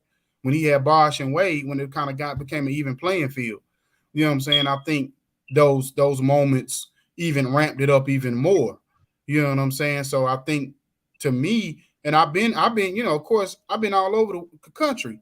And when I go up north, like it's a different type of just mentality. It's a different type it's supposed to be, especially people who never lived there, so they wouldn't know. Each other crazy. Like I lived up north, so especially for somebody who ain't never lived there, it's gonna be different. You know what I mean? Every people have their own vibe when it comes to where they from and where they live at. You know what I mean? But from people who just travel there, they're not gonna totally understand the vibe. That's just how it is. Even Colin Cowherd said that Boston residents eat anger for breakfast. Oh yeah, oh yeah. Even this, that's true. You know what I'm saying? So it's like, to me, I've never seen, because us coming from the South, and even if you don't know somebody, you show a certain type of courtesy for the most part when you out in the public. Whereas up north, they have no courtesy for each other. They have no kind of recognition for if you walk in the room, none of that. And I've seen them talk to each other. I even see them, you might go into a place where you might see a dad and a father own a business together. And I've seen the son talk to the dad, like talk to the dad crazy and all that kind of stuff, or the mom talking, or the child talking to the mom crazy in situations. I'm looking like, you know what I mean? It threw me off when I would see stuff like that or whatever. So I get what he was saying. I know some people are like, oh, he ain't have to call them out or whatever, but if that's the way he felt, that's the way he felt. He might have heard some stuff in Boston, but he might not have heard in other cities. You know what I mean? And then you got to think too, what's Boston's biggest culture there? It's the Irish culture. The Irish culture hates black people more than your common white person does. If you look at the history of the Irish, they hate black people. You know what I'm saying? So, they just don't nobody hate black people more than the Europeans. Nobody. What you mean? Okay, what you mean by the Europeans? That's what I said. So people that's directly from Europe? Is that what you saying? I'm saying the European culture, bro. If you look in history, they hated black people. Point blank, period. Okay, so is it still the same like in this day and time? Like I know the history. I don't think nothing is the same this day and time. I think some things, a lot of things have grew into a capacity that we didn't see it growing in. But nah, man, like because you got so much going on as far as like when we was growing up, bro, like interracially dating was frowned upon. Now it's not frowned upon at all. Yeah. People can pretty much do what they want to do. You know, like I have never seen so many young black men, you know, go to proms with young white ladies or young Mexican ladies. So it's not frowned upon now. You know what I mean? It's really not frowned upon now. So I think that's in the culture we in. Period. As far as the bad, I really can't offend nobody. I really think this is one thing I can say about the younger generation. They don't really wear their racism on their sleeves like a lot of the older generation do. Yeah, You know they what I think mean? it's stupid. They think we're ignorant. Like they don't really care, bro. They was like, you know, you respect me, I respect you, no matter what color you is, whatever. You know what I mean? So, or if I like you, you like me, as long as we treat you one night, shoot, who care what color we are? So it don't matter. And so yeah, they do think adults are you know a bit strange. They call adults like man like I done heard kids say, man, I just think adults are so stupid. Yeah. You know. I mean, Cause the truth of the matter is, man, like a lot of people don't feel like people should hold on to something. Like kids don't feel like people should hold on to something that happened 500 years ago. Kids really don't feel like that. You know what I mean? There's a lot of stuff that kids don't feel like that. They feel like we hold on in our generation too much or whatever. We hold on to our older ways, not just with racism, but a lot of things that they look at and say, why y'all still hold on to that? Why y'all hold on to this? Why y'all hold on to that's why it's such a battle more now between this generation and our generation. Because back in the day, we just went along because we was respectable enough to understand like they're adults. We just do what they say. We don't go against the grain. These kids nowadays, they like if they don't believe in it or they don't get it, they're not gonna just say I'm just gonna go along with it. You know what I mean? They just like don't. And I like that. I like that. On some levels, out of not being disrespectful, but not them being disrespectful, but that actually makes a lot of sense because adults don't always know what they're talking about. We just don't. We're not always doing the right thing, and they don't just follow just to follow. We followed just to follow. Oh well, mama said it, so I got to do it. And they saying, no, wait, that doesn't make sense because of A, B, and C. And they really do be right. They don't stay on the jobs that they don't want to stay on for no 20 and 25 years. They don't sit and be miserable just to be miserable, just to say I get a paycheck. Our generation or the people of, well, maybe ahead of me, the boomers or whatever, that's what they did. They were miserable. And this generation refuses to be miserable based on the things that they can control. And to me, that's admirable. Yeah. Right. I can understand that, but I also can understand when adults say, "Okay, I was wrong in your eyes. You didn't listen, and now you falling on your face. Pick yourself back up like I had to do." But this generation of kids don't want to do that. They don't. They ain't built for that. They still think that you, Chris, are supposed to pick up the pieces and fix what they messed up. Versus when we was growing up, we had to figure that shit out ourselves and fix it. Yeah. Well, that I think that's the biggest frustration with me now is that if you, I tell my kids all the time, you're gonna have to start falling on your own sword, because if you fall on your own sword, then you know how you'll learn from it and know what not to do the next time. Because I've already raised you to be able to do certain things a certain way, and if you choose to go another route, then you got to take. I'm not gonna be responsible for the consequences of your action.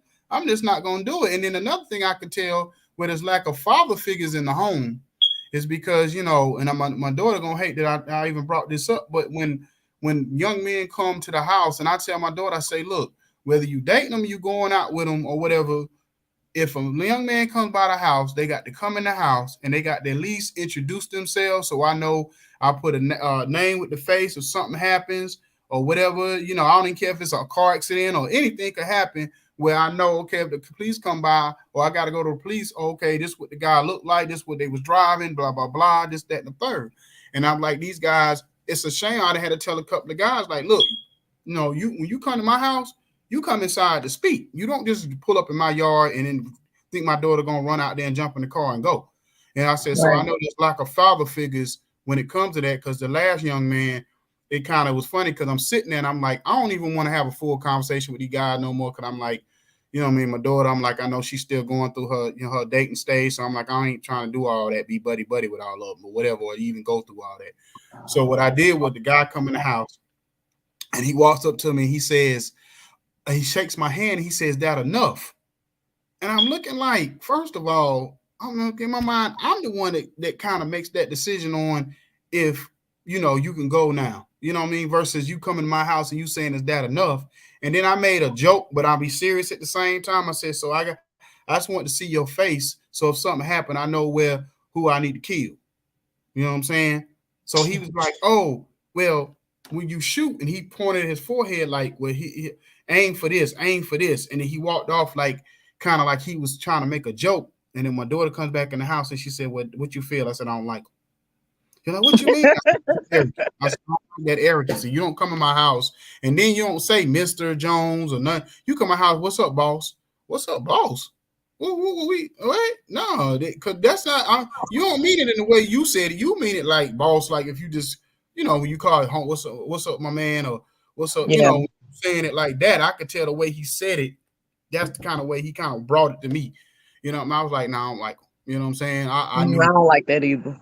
Yeah, so I just knew what it was. So that's my biggest thing or whatever. But but getting back to these sports, man, oh my God, I'll be glad when football season starts, because I'm so sick of the NBA. They done about got on my last nerves, because all these on again, off again trades.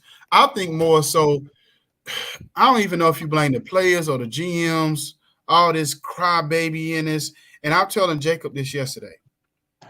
Danny Ainge need to be he need to be a car salesman and make like at a top dealership, because his talk game, how he be talking these teams into giving up all these picks, and they was like, I guess the Knicks like on the verge of possibly giving up these 5 or 6 picks for Donovan Mitchell. I'm like, if he pulls this off after he done pulled off that heist in Boston when he was having teams give him all these picks, and then these GMs, and the crazy part about it is he'll pull off these trades, and then you'll hear GMs complain about how they don't like the way he does business, but y'all fall for it. So right. I'm like, I don't get I don't get it. I'm like, he's the only coach, only GM I know that can talk teams into giving up their whole like team, basically their whole farm for one player or whatever. I've like, how does he pull this off? Does he know something being an ex-player that we don't know, that everybody else don't know how to negotiate? Because for them, and it's almost like somebody said the other day, it's almost like he's being, what's that word, facetious, where you just throw something out just to see if somebody be dumb enough to bite on it. Be like, yeah, I see you got that BMW out there. You know what? I tell you, I give you 20,000 for it, and the BMW be worth 80,000. You be like, I give you 20,000. You know what I'm saying? And they be like, okay. You be like, you just say some stuff just to see. So if I'm gonna be like, oh, I'm gonna go to the team, be like, oh, I get, you know what? Give me like 5 picks and throw in this player, that player, and then we good. And to see if they stupid enough to fall for. I'm just like, what in the world? So I mean, I'm just kind of ready for football season to get started, because football season, I know, and I thought about this the other day, Crystal. I said, if you watch football season, when they get in their off season, they're like getting players, like the trades and all the stuff they do is more is set up like to a point where they just kind of get it over with and then move on.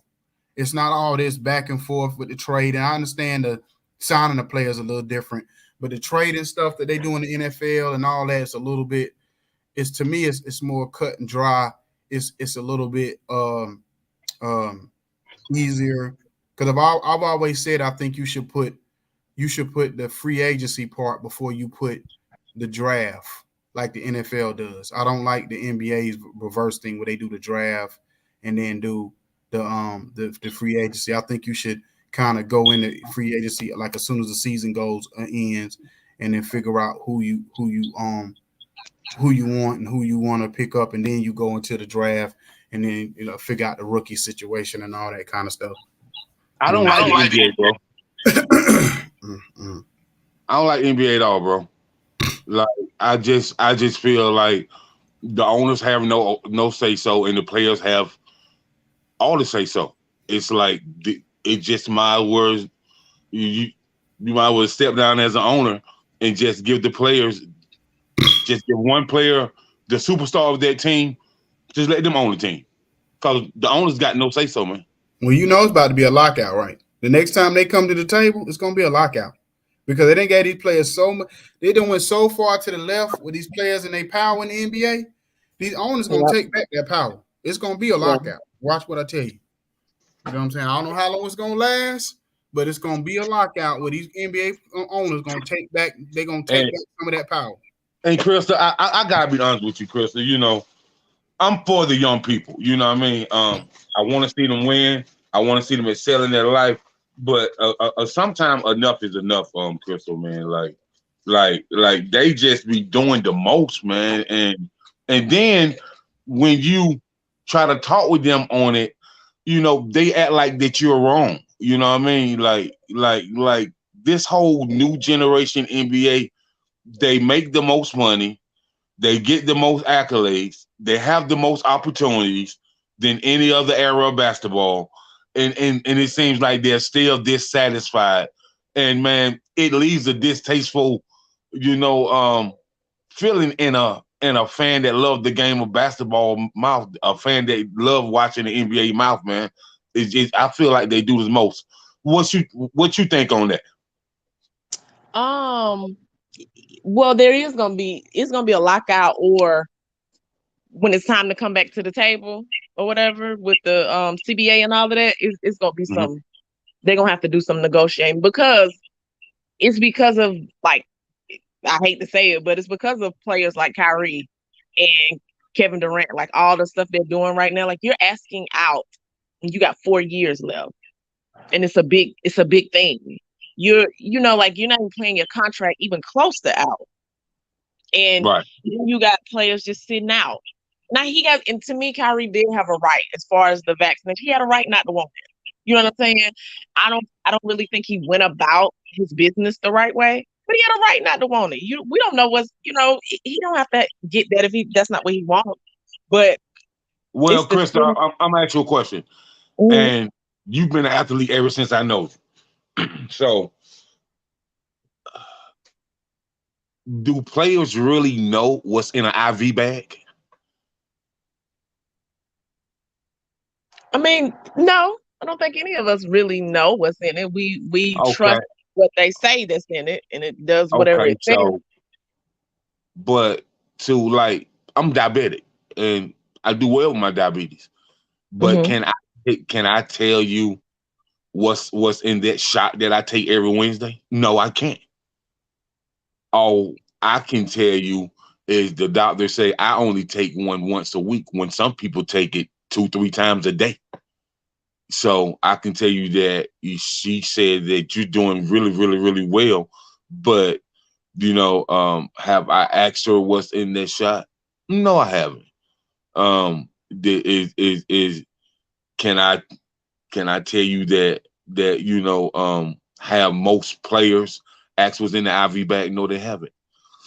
But it is his right, as far as the vaccination, to put what he want, refuse what he wanted to go in his body. But it's still not fair to other players. If I just don't feel like he should have been able to play any of the games. All the other players took it. So what makes you better than me? And then, Kyrie, for you to talk about you want out, bro, we ain't even seen you play a full season with the Nets. So we don't know what you were doing. Kyrie didn't ask out. Remember, they tired of him. Kyrie didn't ask out. Kevin Durant asked out. Not Kyrie. He never asked to leave. Remember, it was time for him to sign his the opt-in or whatever. Yeah. Right. And they refused to give him that money. Yeah. Right. Yeah, so that's what his being shopped around and stuff, because the Nets basically said they're tired of him. Well, they said they're tired of him and Durant, but they're tired of him, so they're not gonna pay him whatever. So then that means you got to go to your second option. Oh, I need to see what else is out there. But he didn't ask the Nets to be traded though.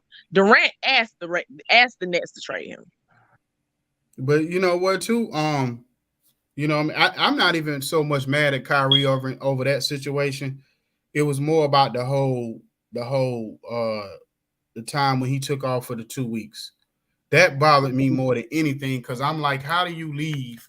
And then you have your coach, you have your GM, you have your teammates. Wasn't that a family emergency though? I mean, no, I'm just but nobody knew why he was gone. No, nobody. If you watch all the interviews with Kevin Durant to Steve Nash to the general manager, they just knew he was gone. They didn't know the extent of it. They didn't know what it was. They didn't know why. They just know he wasn't he having a baby? Huh? He was having a baby. His wife was having a baby. No, or his girlfriend no. During that time when he was showing up when he was doing was other things, the GM said they never knew why he was gone and when he was coming back. And unless somebody was lying, they never really knew why he was gone. But I'm saying, but didn't he end up having a baby though? I get maybe all that was the case, but no. But my understanding of it was that might have been the case, but he didn't tell them. I get that part. He never communicated that with them of why he was gone, and then the whole thing with the whole January 6th thing, he took off.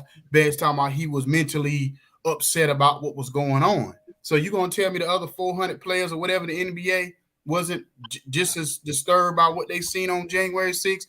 They didn't take off. All I'm saying is, and he keeps talking about he's for the people with the whole vaccination thing. My thing is, for one, you can't be a martyr because if you was for the people, you would have took no money during that time. If you truly say you for the people, if that's why part of the reason why you didn't take the vaccination for the people that was forced to do it and whatever, because of their job. So you can't put yourself in the same position like of a Martin Luther King because you're not there on the front line with the people dealing with it. You still getting your 17 million. So that to me that was a lie. And then my thing is, the rest of us have to still go to work when certain things happen to us. We still got to show up for work, and we making nowhere near the kind of money you making.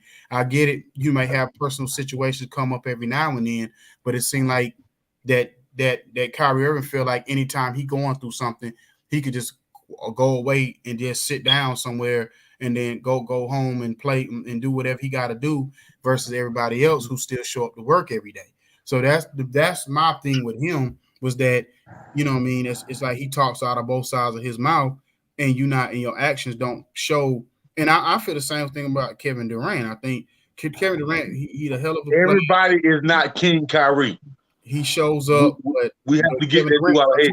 Both sides of his mouth in certain situations too. You know what I'm saying? So I've always said I'll look at Kevin Durant. I say he remind me of that guy in the room that'll be like, man, you know what I'm saying? I got this going on, that going on, and you find out he don't, or he'll be like he don't like that girl across the room when he do. And, you know what I'm saying? It's just like you never know what you're gonna get out of him the next, from day to day with Kevin Durant and how he approaches stuff to me. I just don't trust him. You know what I'm saying? Because he at one point he was good friends with LeBron, and then he started going on and started kind of throwing jabs at LeBron in interviews and stuff. And then one minute he taking up for Russell Westbrook, the next minute he leaving the man. So it's just like I don't know that dude. I couldn't trust him as a friend to me because he too wishy washy. You know what I mean? So, well. I think that King Kyrie feels like I'm King Kyrie. I'm a celebrity basketball star. I owe the fans nothing. I talked to the GM, the coach, when I get back. I had an emergency, and that's it. Because that's how people have treated him in the NBA, bro. Mm-hmm. King Kyrie. No matter what. Even with the whole LeBron thing. LeBron ain't say much about it, bro. He said a little something, but he ain't say much. Mm-hmm. And now he wants to apologize. It was my fault. I was immature. Like, I shouldn't have did that. Kyrie, I mean, like, bro, you messed up a dynasty. Like, and that's facts, bro. I do believe, and I do in my mind believe that him and Kyrie could have won at least 2 to 3 more championships. Yeah, well, I mean, that's if you kept it. And now I will say this from interviews I've heard Kyrie say this, and I always try to be fair to everybody's side. He was saying at the time when he went to management about how he felt about things and possibly wanting to get traded, because he felt like more the management lied to him. So it really wasn't about him and LeBron. It was more about the management lied about him being his team. And then nobody knew LeBron. They didn't know LeBron wanted to come back. I mean, you'd be stupid not to tell him, like, well, no, we're going to get a team to Kyrie. And not, you'd be stupid. So at the end of the day, not just from the basketball sense, but from the money they made like $1 billion the first year LeBron was back on the team. But anyway, I just feel he said that basically that the information got out so fast that him and LeBron didn't even get a chance to sit down and have a conversation.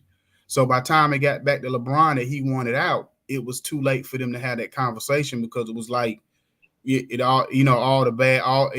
that was supposedly said behind closed doors or not said was already out there. So he said he felt like at that point he had to leave, because he didn't get a chance to even sit down and talk to the man first to let him know how he felt about certain things, and maybe they could have hashed it out. That's a lie. I'm not going about what he said. I don't know who he's in. I can't. I'm telling you why. I'm just telling you what he said.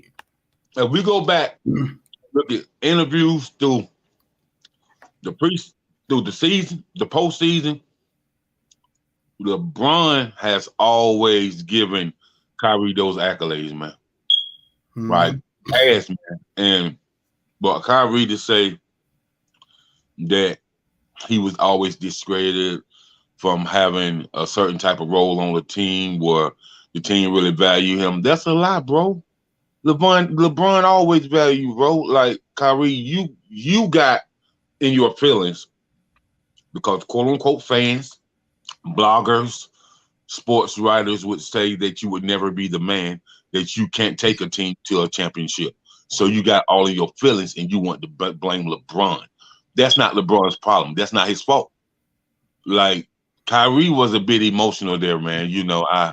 I really want to send him some pacifier, some baby wipes, some Infamil, some Playtex bottles and stuff like that, and say, young fella's gonna be all right. Like, get out of here, bro. Like, you mess with Donnie. Kyrie is the epitome of Jerry Jones. Well, see, keep messing up dynasties, man.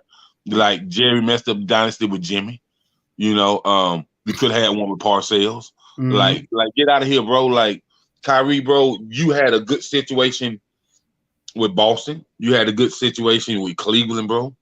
Like you could have had a great situation with the Nets, but it's not your fault because you just stood up for your rights to take the vaccine or not take it. But you know what I was gonna say this though for you when you went further is I think if you listen to a lot of the new generational kids that coming in or players, and especially the NBA players like a Ja Morant, and a lot of these young guys that come up, Anthony Edwards. I think a lot of reason why they do so much trash talking to like the older team players like a Stephen Curry and all these older team players, it's kind of like they know they're like in their peak era where they're going to be out the door, because I think this era is going back to the fact of they don't want to be on the coattail, or they don't want to play with like they don't want to play with, they want it to be their team. They want it to be about them. And then especially with social media, Ja Morant knows if I rile up Stephen Curry, if I rile up Draymond Green, especially a Draymond Green type, they're going to come back at me, and that's just going to build my brand up even more. Yeah, so that's good publicity. That's great publicity. Like him understands. And if you watch the dad kind of has that mentality of like he likes that attention. So I'm thinking, I almost think they go hand in hand of you should do this or do that to kind of get more light on you, because some of the stuff that Ja Morant says is kind of outlandish, but I think he does it for a reason. Because I know, and man, that Mike Jordan is older right now, but Ja Morant, you couldn't have cooked Mike on his worst day. You couldn't have cooked Kobe on his worst day. I can name at least 25 players that he couldn't have cooked. And Chris can name 25 that Ja Morant couldn't have cooked as well. And you can too, Icon. Yeah. I mean, well, I'm going to put it to you like this. I think all NBA players can have their moments against another NBA player, But the way he was talking, like when the you beat say him, cook, that means that you can cook Clyde, that you can cook Mike, that you can cook Kobe, that you would have been able to cook Reggie, that you would be able to cook a lot of the players that make the 50 greatest. I'm talking about the first 50 greatest. You know what I mean? And then you saying that you would be able to cook a lot of players that make the top 75. NBA's all top 75. Not true, bro. Not true, man. Like at your position, Ja Morant is what? Shooting guard, small forward, right? Yeah, well, he basically point guard, or two, mainly the point though. You know what I mean? He mainly plays the point. You know what I mean? So, or whatever. Unless he got like a guard out there, he may play off the ball a little bit. Like, bro, for you to say you can cook Mike, that's just like saying that you said that you would have cooked Penn in his prime, and we all know that's a no-no. Well, I mean, the only reason why I don't necessarily not like that he said it. I'm not saying I agree with it. Is because it's just like a boxer. Like when way Floyd was about certain stuff that say he was the greatest, and certain people. I think a lot of times when you put it out there, like I'm the greatest, or I'm this, I'm that. I don't think there's nothing wrong with it. It's just you got to prove it on the court. You know what I'm saying? And you know what I'm saying? That's the only thing. You're gonna have to win some championships. You're gonna have to have some certain accolades, MVPs, and all of that when you start putting it out there. So you're just putting the pressure on yourself to have to show up and show out every game if you're gonna talk like that.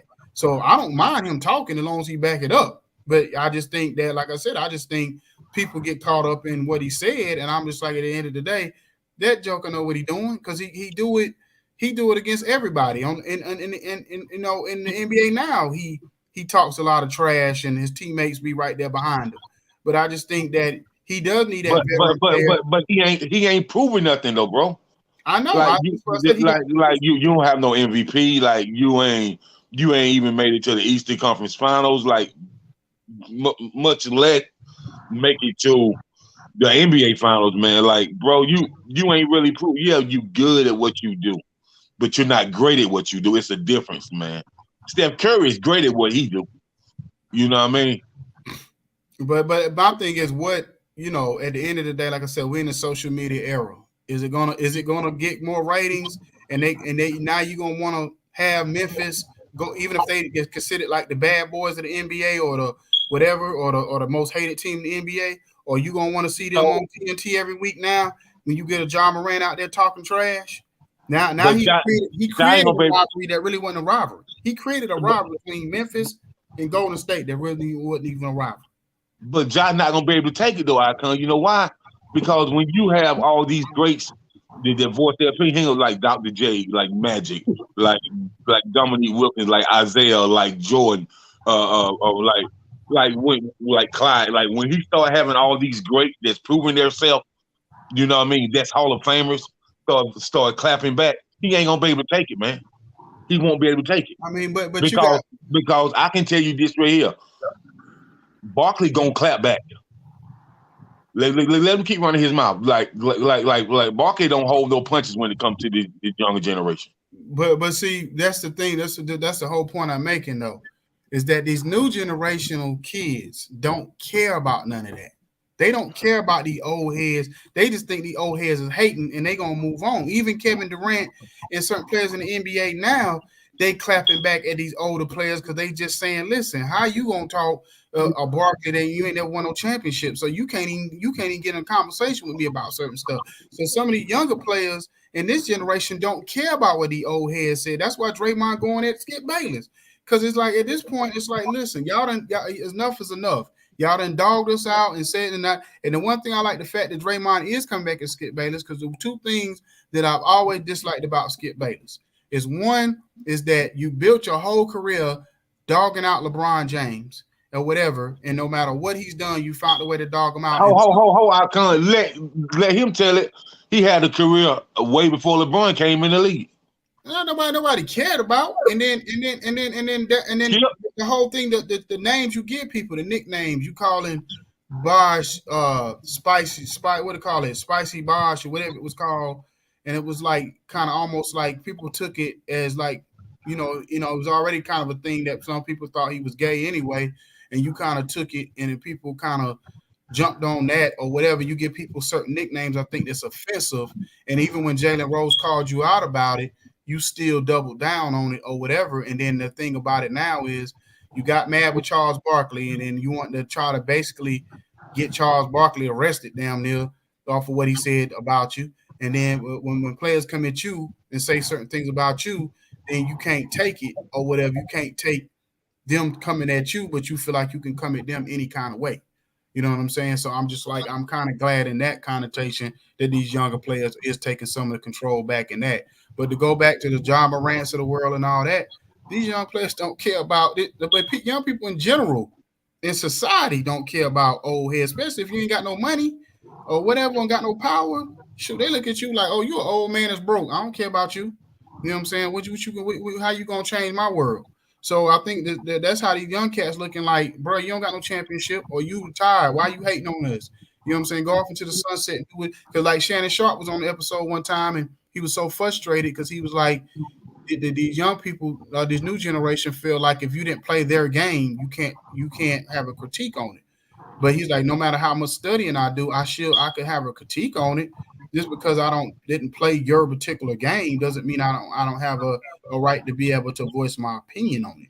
And that's how a lot of people look at it as. That'd be like, let's just say we became the biggest outlet out there here, and we say something somebody don't like. You ain't think we ain't gonna get a comment or something on one of our pages to say, oh, you stupid, you didn't play the game, or you didn't play at a high level, you didn't do this, you didn't do that. You didn't think we ain't gonna get that?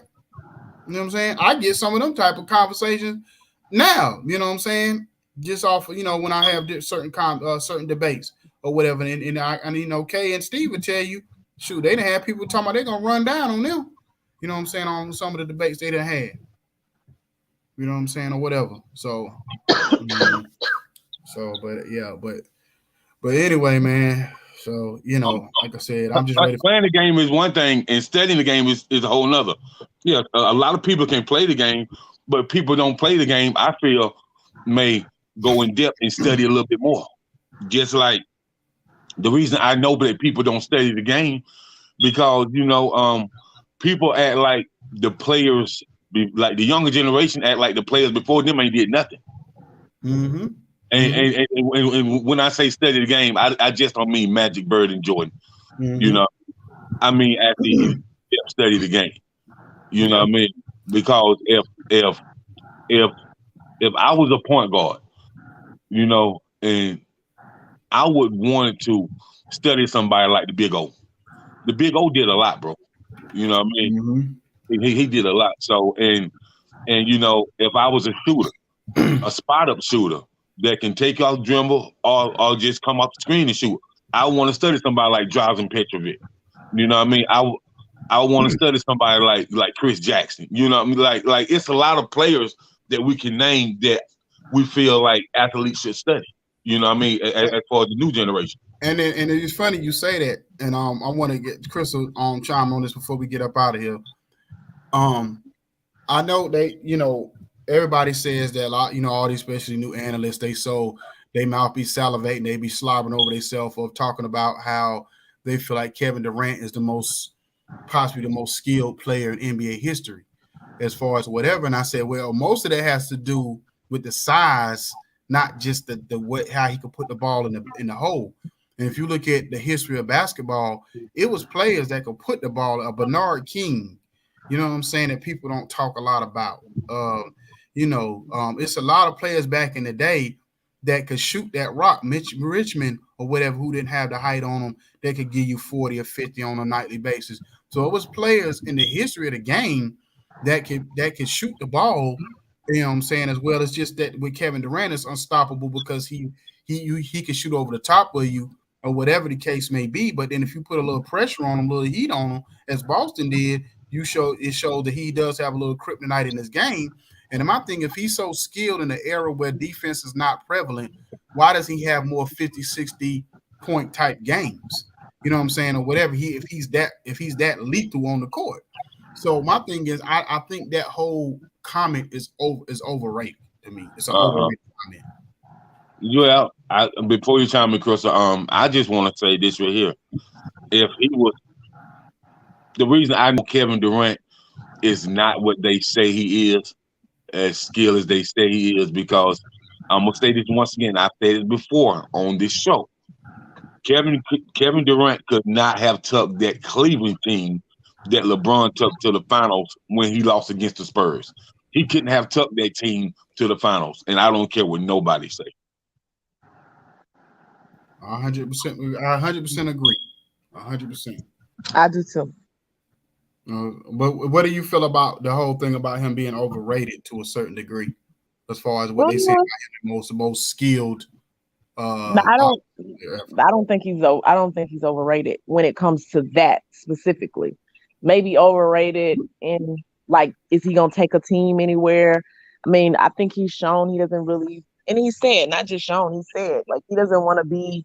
He's not the leader that a LeBron is or a Steph Curry is or whatever, and he doesn't really, from the way he says it, he doesn't really want to be. Right? He just wants to play ball. And when it comes to just playing ball, he what doesn't does that have mean, though? Huh? Don't you want to be a leader? A leader is the best at what they do on every aspect of the game. You know, so no. See, I'm saying he doesn't. So, like, if you go to the Warriors team, you're not telling me Kevin Durant wasn't the best player on that team.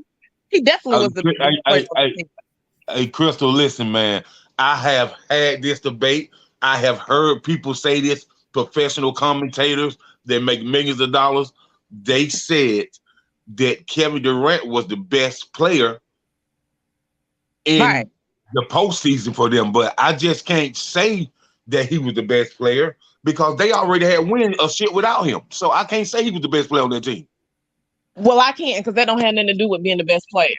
That isn't. I'm saying he was the best player. There was nobody on that team that is a better individual player than Kevin Durant. There just isn't one. There wasn't one. So, and I'm saying, but Steph Curry. That was the whole uproar about him going in the first place. That was the whole thing about him going in the first place because everybody knew. I just think they give him too much accolades, man. And he's not that guy.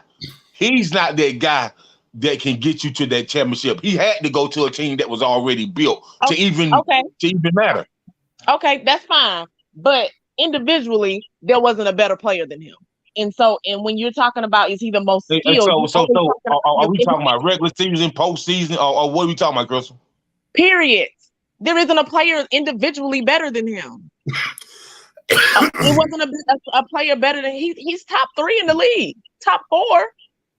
Now, if you talk Steph Curry wins and he's a team player and he's a leader, Steph Curry, because even when they were saying that about Kevin Durant with the Warriors, they were saying it's still Steph's team. But if we're talking about who's better, who's the best player, it was Kevin Garnett. I'm talking about Kevin Garnett. It was Kevin Durant. And I don't even know if that's really debatable. Like, it's obvious. But what I'm saying about I can say in certain situations, yes, it was Kevin Durant. But I'm not gonna say he was the best player every game. Well, but LeBron isn't the best player every game. I mean, even when he was considered the best player, he wasn't always the best player on. Yeah, everybody have off nights, and nobody's saying you're gonna be great 82 games or 100 games. Like, you know what I'm saying? But who's the better player? So the skill. He is a great player, Chris. We can never take that away from Kevin Durant. KD is a great player. He's a sharpshooter. Now, when we say players all around, I can't say he was the best player on that team all around. I can say he was the sharpest shooter because KD didn't play a lick of defense. No way, shape, fashion, or form.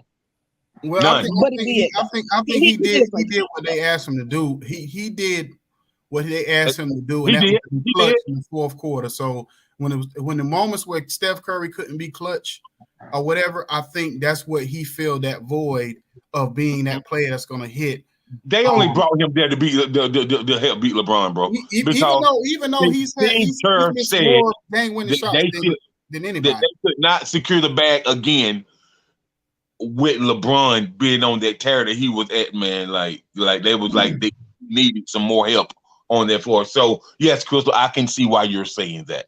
I'm not arguing that with you, but yes, I can see why you're saying that because without KD, the Warriors never beat LeBron again, and that's facts. I don't know. Well, I ain't gonna say fast because anytime you got Kyrie Irving on the team, you don't know what's gonna happen. So, so I don't know that'll be facts, but you know what I'm saying with that joke on the team. I just believe that without KD, that the Warriors don't beat LeBron again, bro.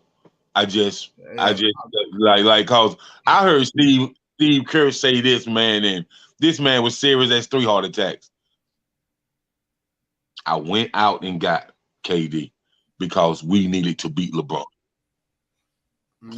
Yeah, and that's the thing. That's why I always felt like when people say, "Well, KD beat LeBron head to head or twice," when Skip Bayless bring that up, and I'm like, well, he hit a couple of shots, but for you to just kind of put out there like KD beat him, and should Steph be put on the same level as LeBron after the fact that they got 4 championships? I said, but if you look at the whole, if you look at the content behind it, and you look at the whole picture. No, because what did he have to do just to even get to that point?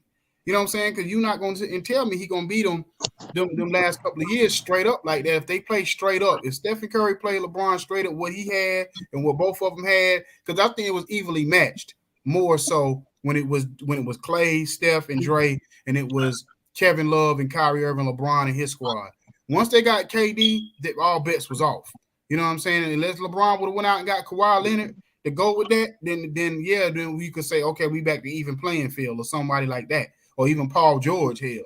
But you know what I mean, but when they got KD, that just because it went from a big 3 to a super team. You know what I'm saying? That's what it went to, like a super, like a damn near a step below being like the USA team or All-Star game team. That's what it went to. You know what I I'm saying? understand that. I understand that, Icon, but I will say this right here. For LeBron to beat them like he did, man, it was impressive. And I feel like I said, if him and Kyrie had to stay together and they had to got one more good piece, not a great piece, but somebody who can average 16 and 10. You know what I mean? You know, because you can have a third option that can average 16 and 10. You know what I mean?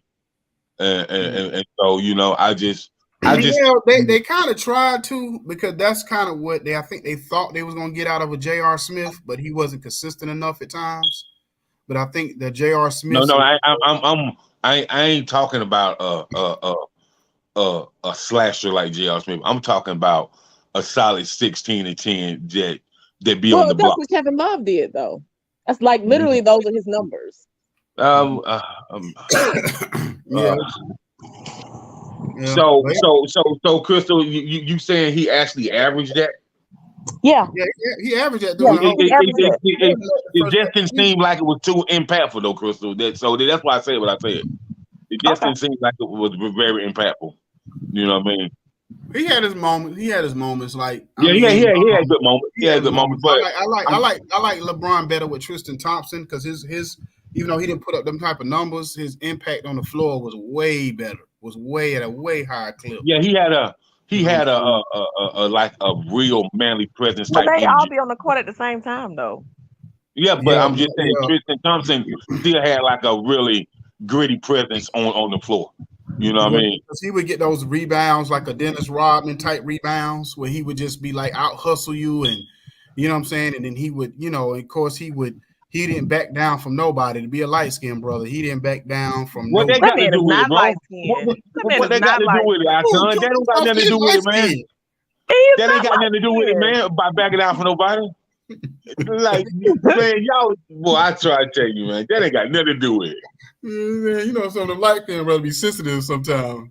You know but some of them light skinned brothers, man, anyway, let me get up out of here, man. I gotta get up out of here. Yeah, me too, man. But good show, y'all, man. And thanks Shannon Lights again for coming on here this morning. You know what I'm saying? That we just go continue to keep this ball rolling. I don't know what happened. Steve want to come in and talk junk this morning. Don't want to show his face. I'm like, this joker really talking mad cash this morning, ain't he? You even told this man talking about something. It ain't fair for you to be a referee and a coach. Like, come on, man, leave that man alone. Let that man make a living. You tripping.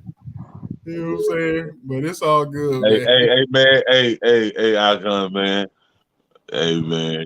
He said it ain't fair, so I get that's how he felt. But anyway, man, I want y'all to have a happy Sunday, man, and You too. All right, y'all chill, too. man, and we'll talk soon. All right. All right. All right, peace.